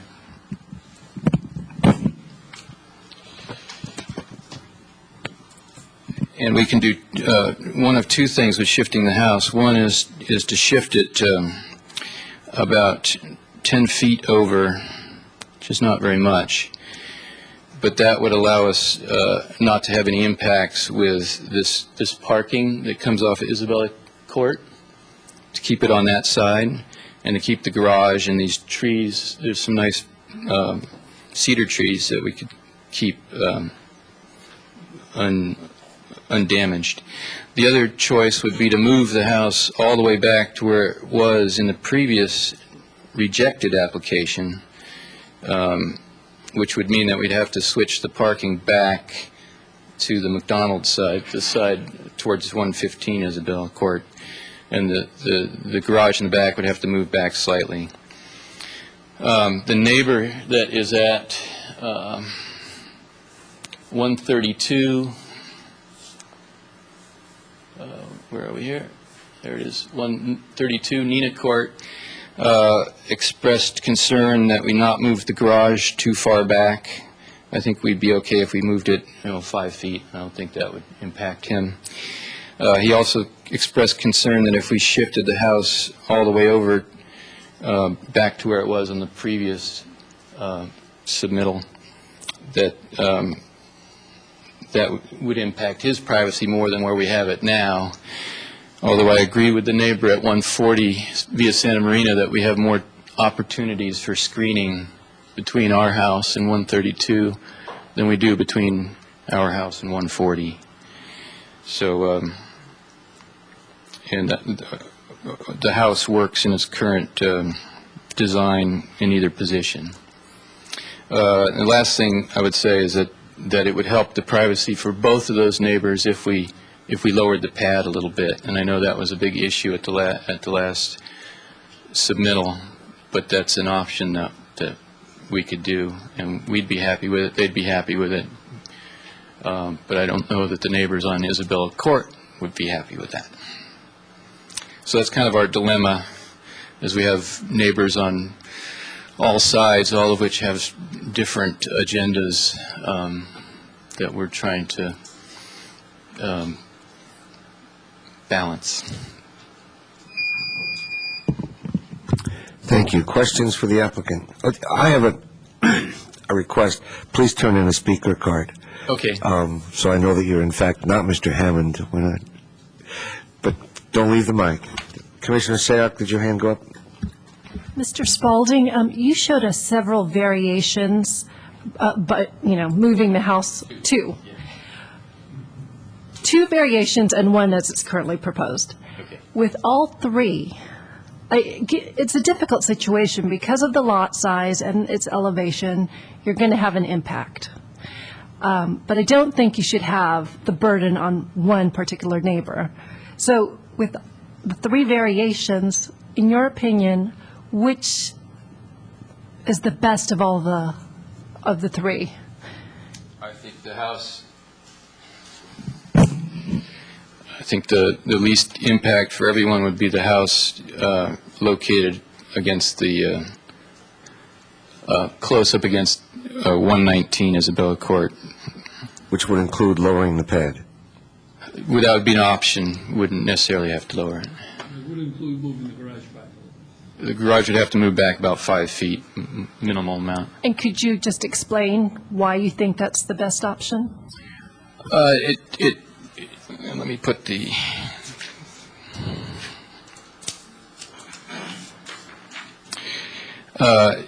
It would shift the house this way, so it wouldn't face 140, who has he's got a pool in the backyard, and right now and there's a big slope differential between his house and our house, the biggest of all. And so that because of that, it makes it difficult to screen that. Even though there's some big trees there now, it's not perfect screening. If we shift it over this way, it puts a little bit more privacy burden on 132, but we have a much better opportunity to screen that house with planting and fencing. There's also the two cedar trees that are there that are existing and are pretty big that add to that screening. This house at 119 has very little windows on that wall. Their house really turns away from our lot and looks at the view, which is this direction.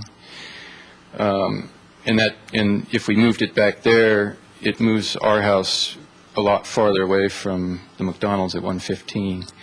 The biggest impact on them would be that the off-street parking would end up on their side, which, all things considered, I don't think that's as big an impact.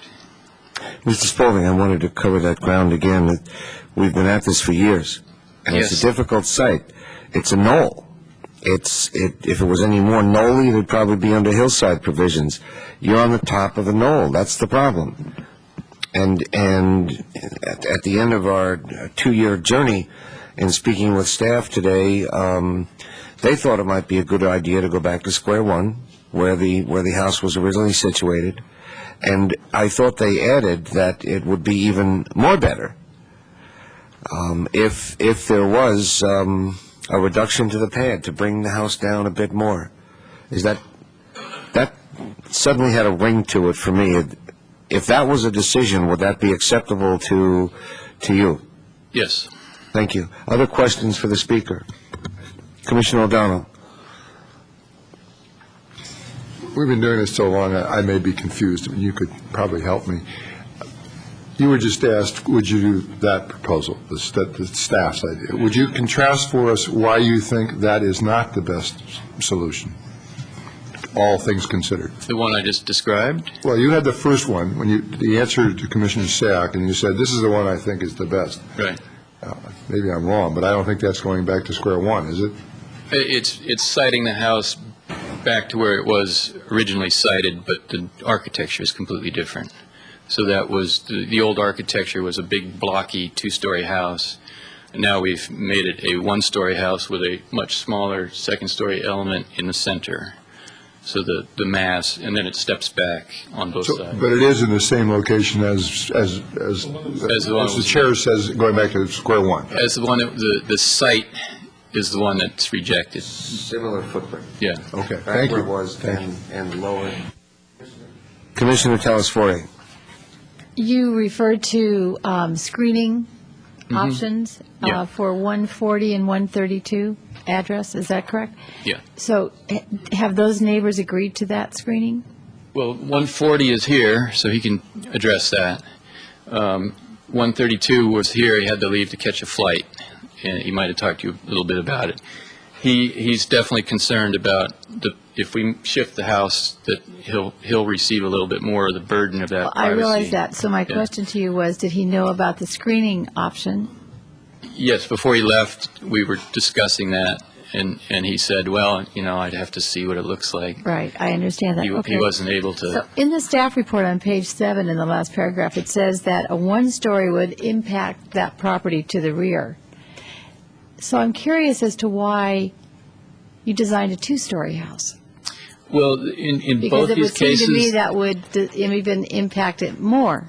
So I'm just curious. Well, if you look at ours, the second story, we're going to, with the conditions of approval, the second story is not going to have any windows that you can see out of looking at these neighbors.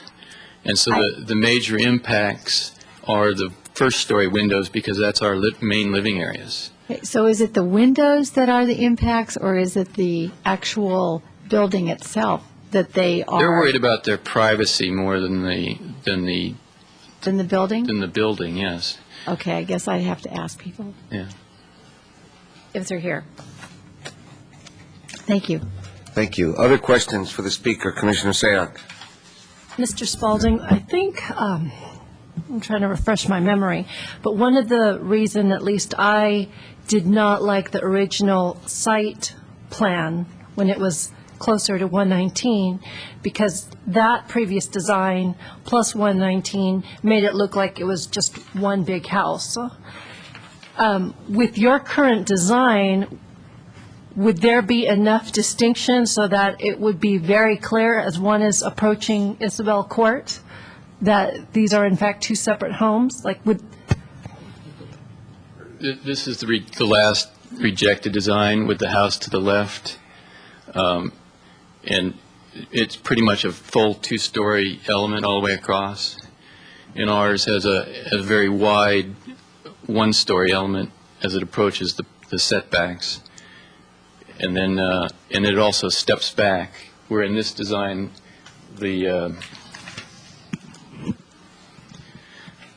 this element was all the way at the front of the house, and ours steps back so it goes behind. If we would move our house all the way back to where it was, there's a one-story garage in the front here that's not shown in this old drawing. Our front element would be way over here, and then it steps back. And by the time it gets to the near the setback, we're well behind that garage in the front. So, and then we'll have planting there, and so I don't think that's an issue like it was in this design. Commissioner Sayak, the applicant is speaking about the design on the bottom of sheet 3, if that would help any, where it shows the garage. that does help, thank you. Okay. Other questions for the applicant? Thank you very much, Mr. Spalding. I have a couple of speaker cards, following which I'll call you for rebuttal or any additional comments. Mr. Douglas Gilbert?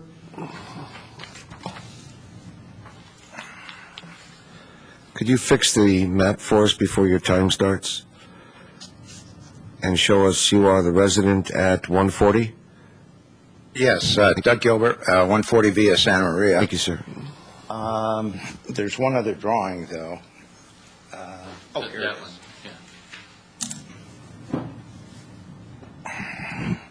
But I'm not sure how much I have to say based on all the comments that have been made.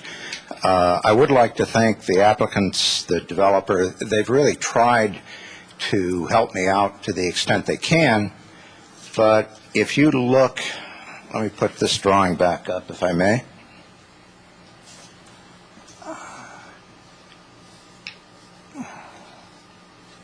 And I'll try to use the same perspective. what wasn't stated, although it was sort of implied by some of you, that there's an incredible, well, not incredible, it's a very steep grade between the proposed residence and my home, 140. And I've discussed with Mr. Hammond, Mr. Carney, what could be done to block all of the windows on the back of the home. They look out and look at my home, the pool, and vice versa. When I look out any of my windows, because of the present placement of the property, there sits their home smack dab on the hill. And because it's a rise of about 40 feet, I can't block it. The property line, let me point it out here. Here's the property line. I would have to put like a 12-foot fence to begin to block it. And the developer realizes that. They suggested an 8-foot fence and then an arbor, which I do appreciate, but that's not going to do a lot. What we were just talking about at the break is going back to the original design and shifting the present plot so that this edge goes to the proper setback, and this edge over here goes to the setback to my property. And in other words, we're moving it over and rotating it slightly, maybe 20 degrees, which would necessitate moving the garage back.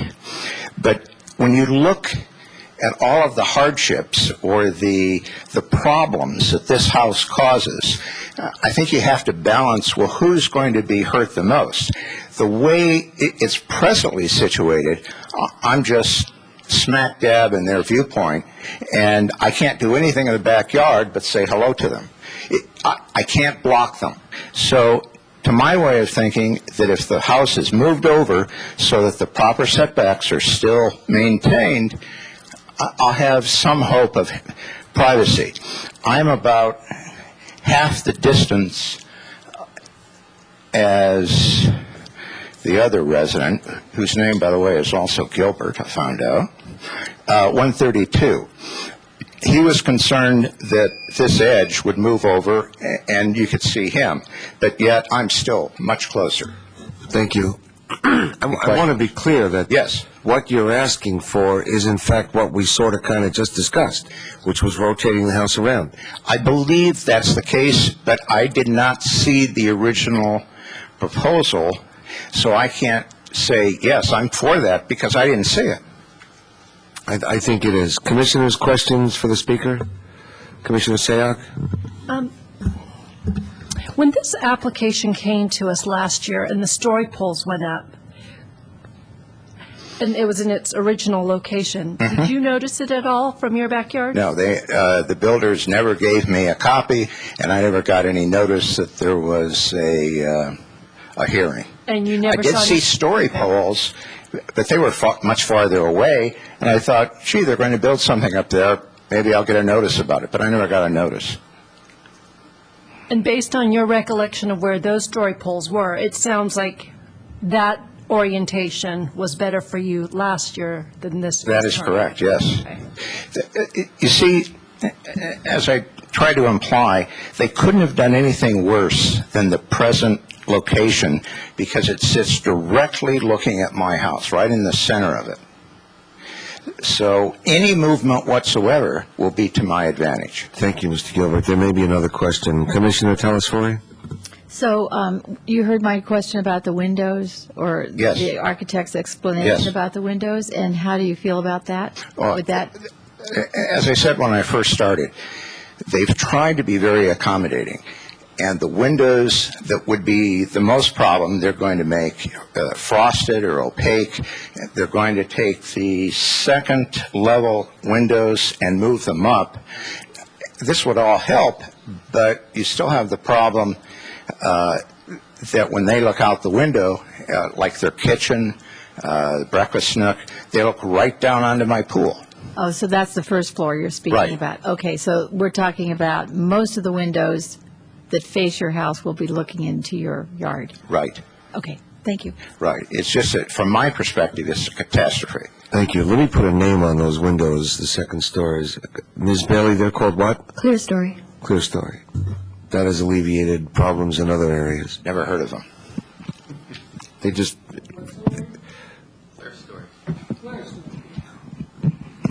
I'd refer to them previously as transom. They're just higher. Oh, let me thank Sandy Bailey. She was a great help a week and a half ago, and I really appreciate her help. Thank you.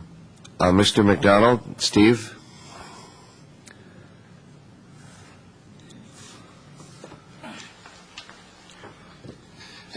Yeah, I'm Steve McDonald, and I live at 115 Isabel Court, so it's this one right here. So it's right next to the proposed lot.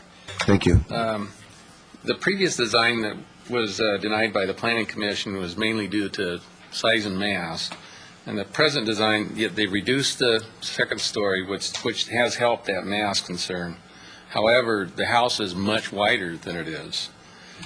And the square footage on the house is nearly the same. It's only about 15 square foot less than the denied house.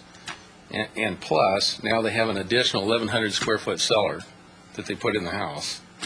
So our main concern is that the house is too wide for the lot. It's just when you drive in that lot and you look at it, that's what you see. You just see this width of the house. And so our recommendation is to reduce the width somehow.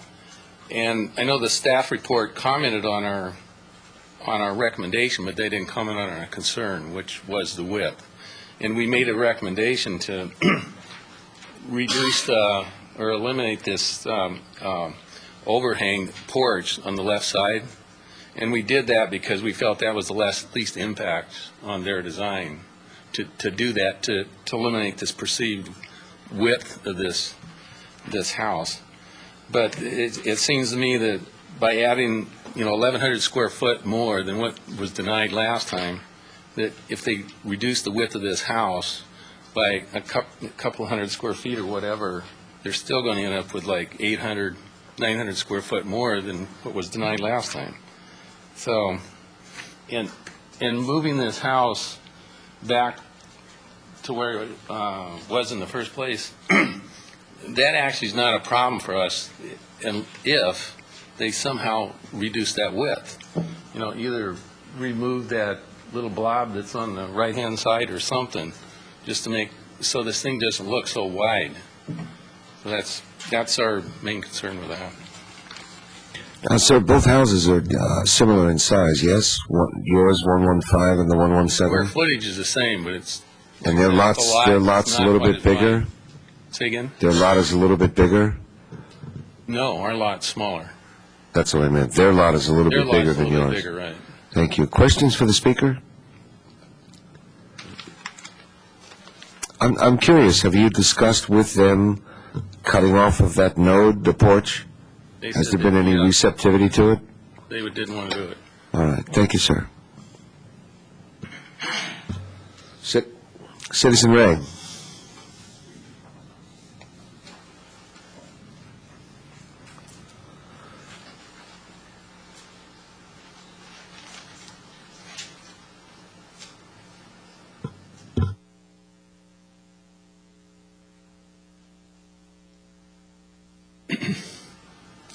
Well, it's been a long, long road getting to this point where the third lot is up for your discretionary approval.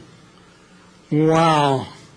And I remember Mr. Kane, Michael, you were totally involved from the get-go, okay? 3-4 years ago, you were specifying what you thought was in the best interest of the subdivision and the neighborhood. And, we're all, where I see it, what's before you, we're almost there. Almost there, okay? The key is the big cellar, 1,100 square foot, okay? That gives them square footage without paying a price on the FAR or having a negative effect on what you see, okay? So what I see, and I agree with this man right here. Shrink both ends on top a bit, okay? The other real negative that I see is the fact the little second-story element now looks like a pop-up, looks like a add-on, looks like a remodel. It's called pop-up architecture, and it's exactly what it looks like. And the architect should be able to do something with that to take away the Mickey Mouse, what I call the Mickey Mouse look. Okay? Close, almost there. Those are my comments. Thank you.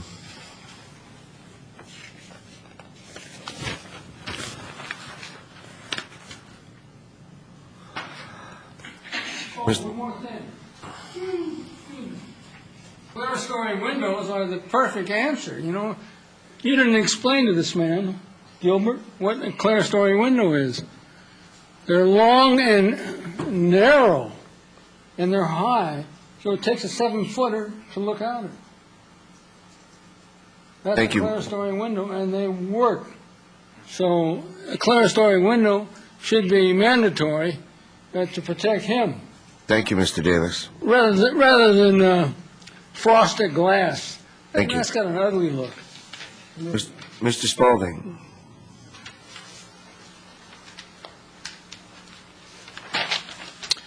You have 3 minutes to tell us whether or not you can. As far as the pop-up, I think this house looks pretty good, and the town architect seemed pretty pleased with it as well. As far as making the house narrower, the rejected design was 74 feet wide.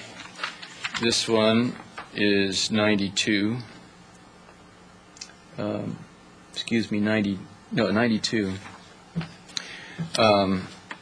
And 12 feet of that is our covered porch, which is set back 22 feet, no, more than that, 25 feet from the front of the house. So that we could take that element off, but I don't really think that when this house is built that will read as the width of the house, because it'll be set back behind what will be our main outdoor living area. So there'll be planting in front of that, and at any rate, it's a see-through element. So it's just a roof line. Mr. Spaulding, when you say take that element off, can you take the mic, go to the overhead, and show me what element you're thinking about taking? It's this element right here. So when this twists around, that element is way back here, well set back, and then we'll have we've proposed a bunch of trees in here that'll block that view anyway. Thank you. Did I interrupt, or did that conclude your remarks? The other thing I would say is that when we twist the house, the aspect of the rear of the house, which now is 2.5 stories high because it starts to step down the hill a little bit.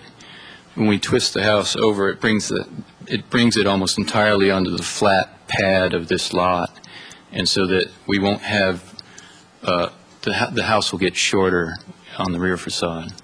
Because you're moving it back off the hill. Because we're moving it off that slope. Apex, okay. So that'll also increase or decrease the height of the house, which everybody should be pleased about.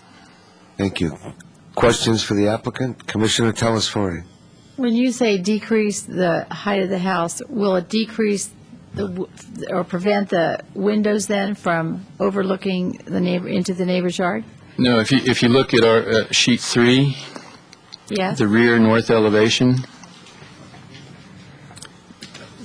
you can see how the back of the house, the bottom of the house is taller there, and there's a note on that elevation that says 29 foot 6 inches maximum height to lowest grade at perimeter. That the house would now be mostly on the flat pad, so that distance would be reduced because the back portion of the house wouldn't be going down the slope of the lot any longer. I understand that. I understand, and thank you for bringing that up, because my next question for you was, I see on right side east elevation, where it looks like the roof has been stepped down. Is that correct? The right side east elevation. Right. There's one-story elements on both sides of the house that you see there, and then there's the two-story in the center. I wondered, it doesn't appear that the foundation has been stepped down. Would that be something that could be considered in this case? Well, if we twist the house, that we'll pull it all the way on to flat pad, so that portion to the right of the right side east elevation will no longer be sloping down as in that drawing. So there won't really be an are you talking about stepping down the main floor elevation? We'll be right on a flat pad, so. Okay. Mr. Spaulding, I think some folks are looking at the nodule sticking out to the right of 117. Would you again go to the overhead, please, with the mic? The stick out. This is the master. This is the master bathroom. It serves the master bedroom, and I could whereas it sticks. Go ahead. I'm sorry. Yeah, if I could redesign that configuration of that bathroom and maybe take 4 feet out of that. And which is good, and the saving grace is there's also nothing above it. So yes. That's part of the one-story element. Yes. So you could move that about 4 or 5 feet, take off the other one. Commissioner Sayak, did you have your hand up? Actually, that was my exact question. Any other questions for the applicant? Thank you. I'm going to close the public hearing and turn to the commissioners for discussion or a motion, but let me ask first a show of hands, those who were able to visit the site, and if there's any additional information or disclosures that needs to be made at this time. If not, I'm going to begin with Commissioner Sayak, please, again, and move to her left, so to speak. Okay. I did visit the site today, and this has been, I believe, my 4th time now on the site. And like I said earlier, it's a difficult site, and my biggest concern tonight is how do we balance the impacts to all of the neighbors? I don't believe that we should put undue burden on one neighbor just to alleviate concerns of all the others. And the way it's currently situated, I do believe will do that to the neighbor at 140 Via Santa Maria. So I would support the staff recommendation for continuance for a redesign. And what I would like to see is Mr. Spaulding's recommendation to move it back to its original location so that it's more of a flat pad, so that there could be more assistance with greenery and landscaping to alleviate its impacts to its neighbor on 132, I believe that's Pinta or Nina. I would like Mr. Spaulding also to look more at how he can remove that node on the right-hand side, which is the master bath, so that perhaps it flows a little bit more. I am satisfied with his response of how, with the setbacks on the left-hand side, with the porch, and what other rooms? The family room and the dining room. Particularly if it's moved and its orientation is moved, I do see that softening, but I am still concerned with the bathroom on the right-hand side. In terms of the other question that was before us was grading, I do think additional grading to lower the existing pad would be appropriate, because of its impacts on the rear. I'm not sure how much more grading you could do with its orientation, but that is definitely an option that I would consider. Commissioner Sayoc, you have a way with words. I think you've talked about some adjustment on the left side of the overhead as we see it, and that was agreed to. Some adjustment on the right side as we see it, and a rotation back toward the original position, which would lower the overall height and effect of the house.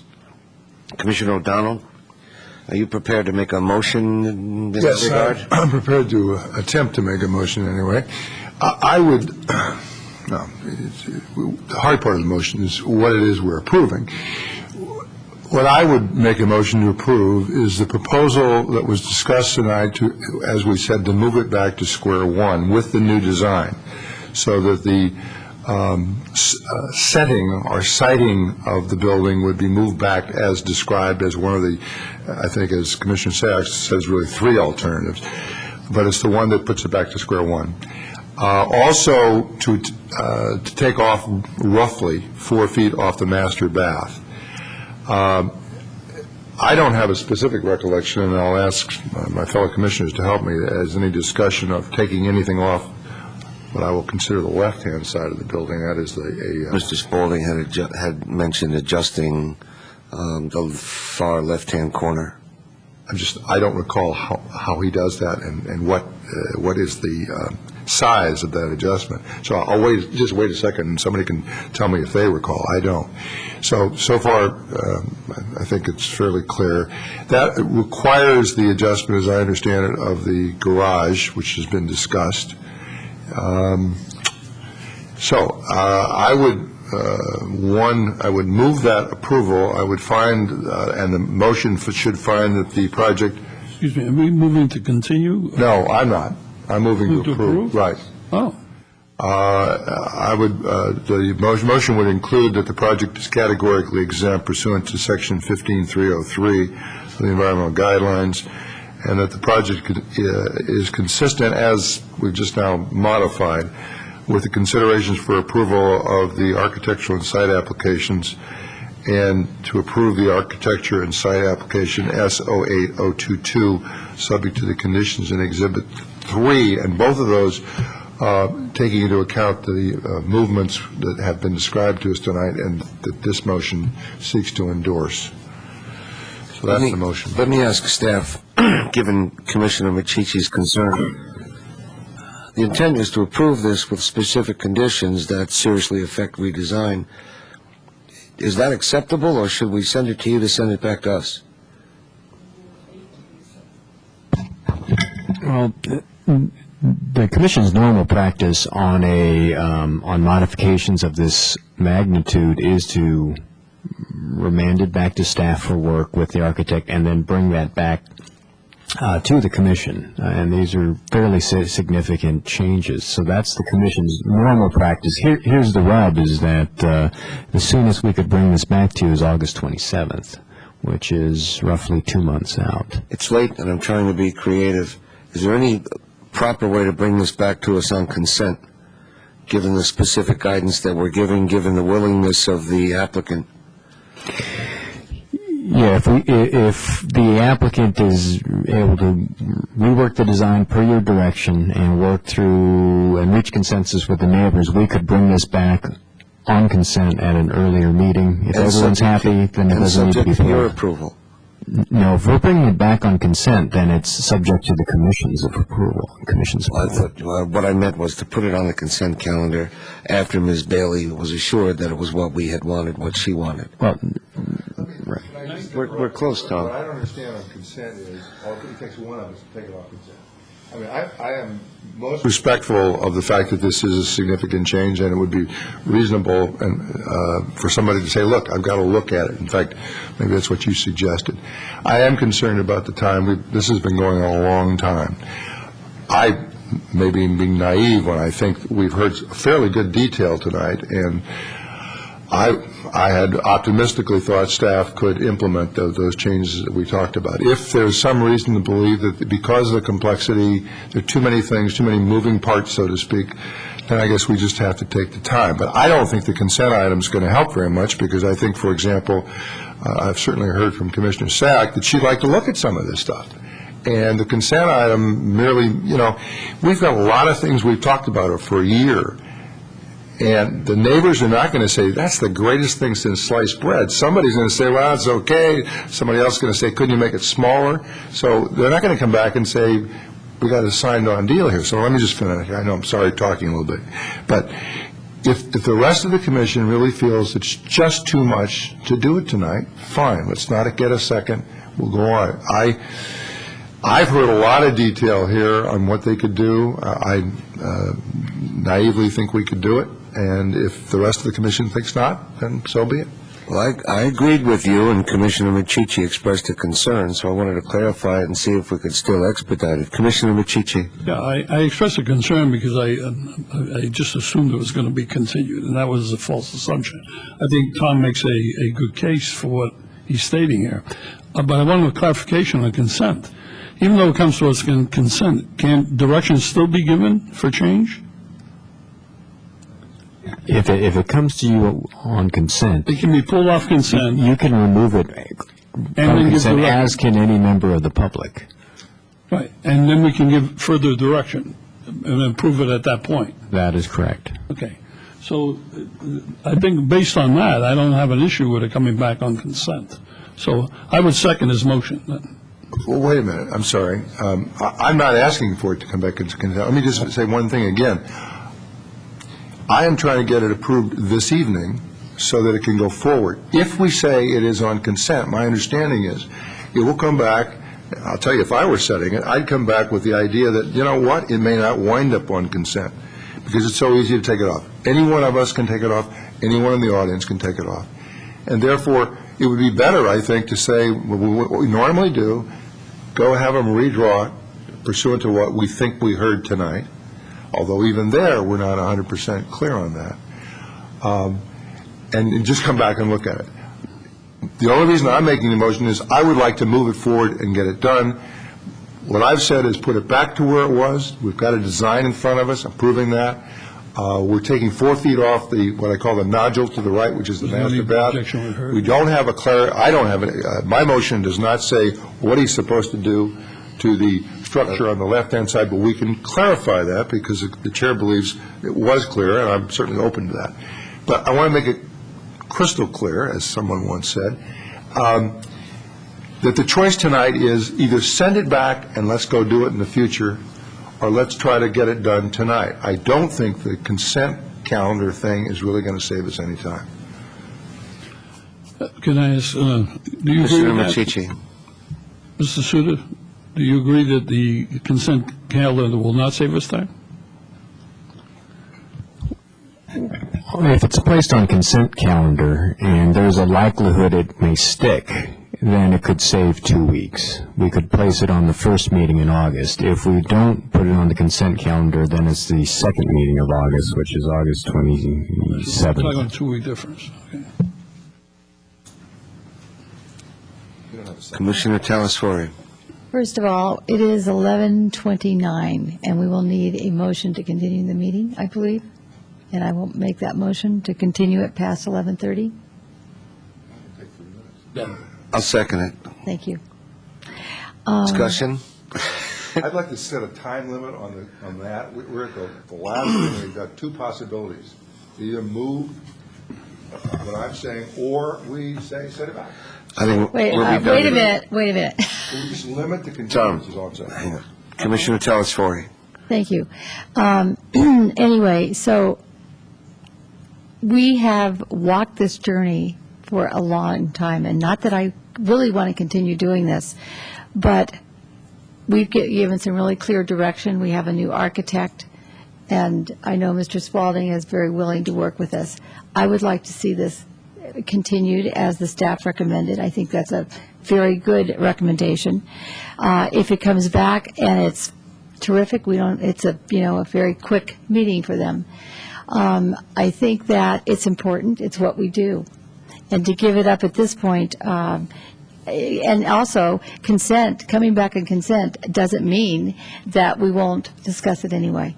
So And it's, what's 2 weeks difference? That's my feeling, so I wouldn't support just approving this.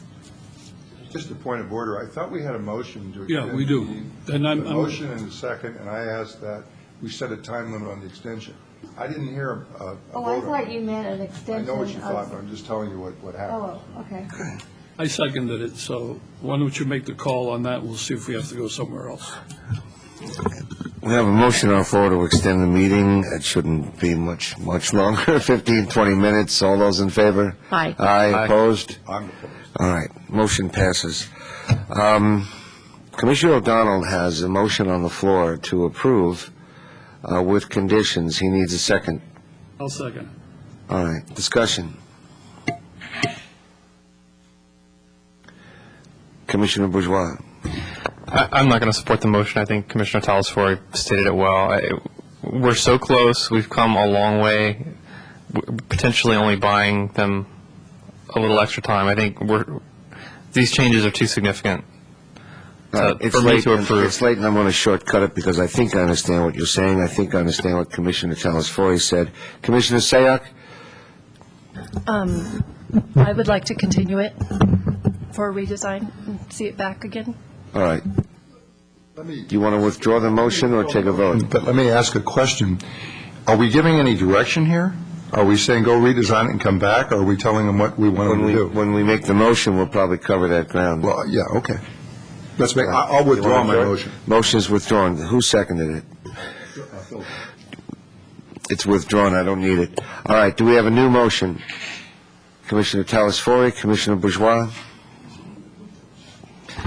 I'll move to continue it to a date certain with those same conditions.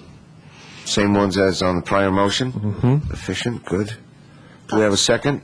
I'll second it, and I'd like to add in part of that direction that the idea here is, I don't want to be real specific with how you reduce the size of this, because you may come up with another creative idea. I don't know what that is, so I would like that to be somewhat open. But let's design the house to fit the site and to try to not just balance the burden on all the neighbors, but let's put most of the responsibility on the design that should fit the site.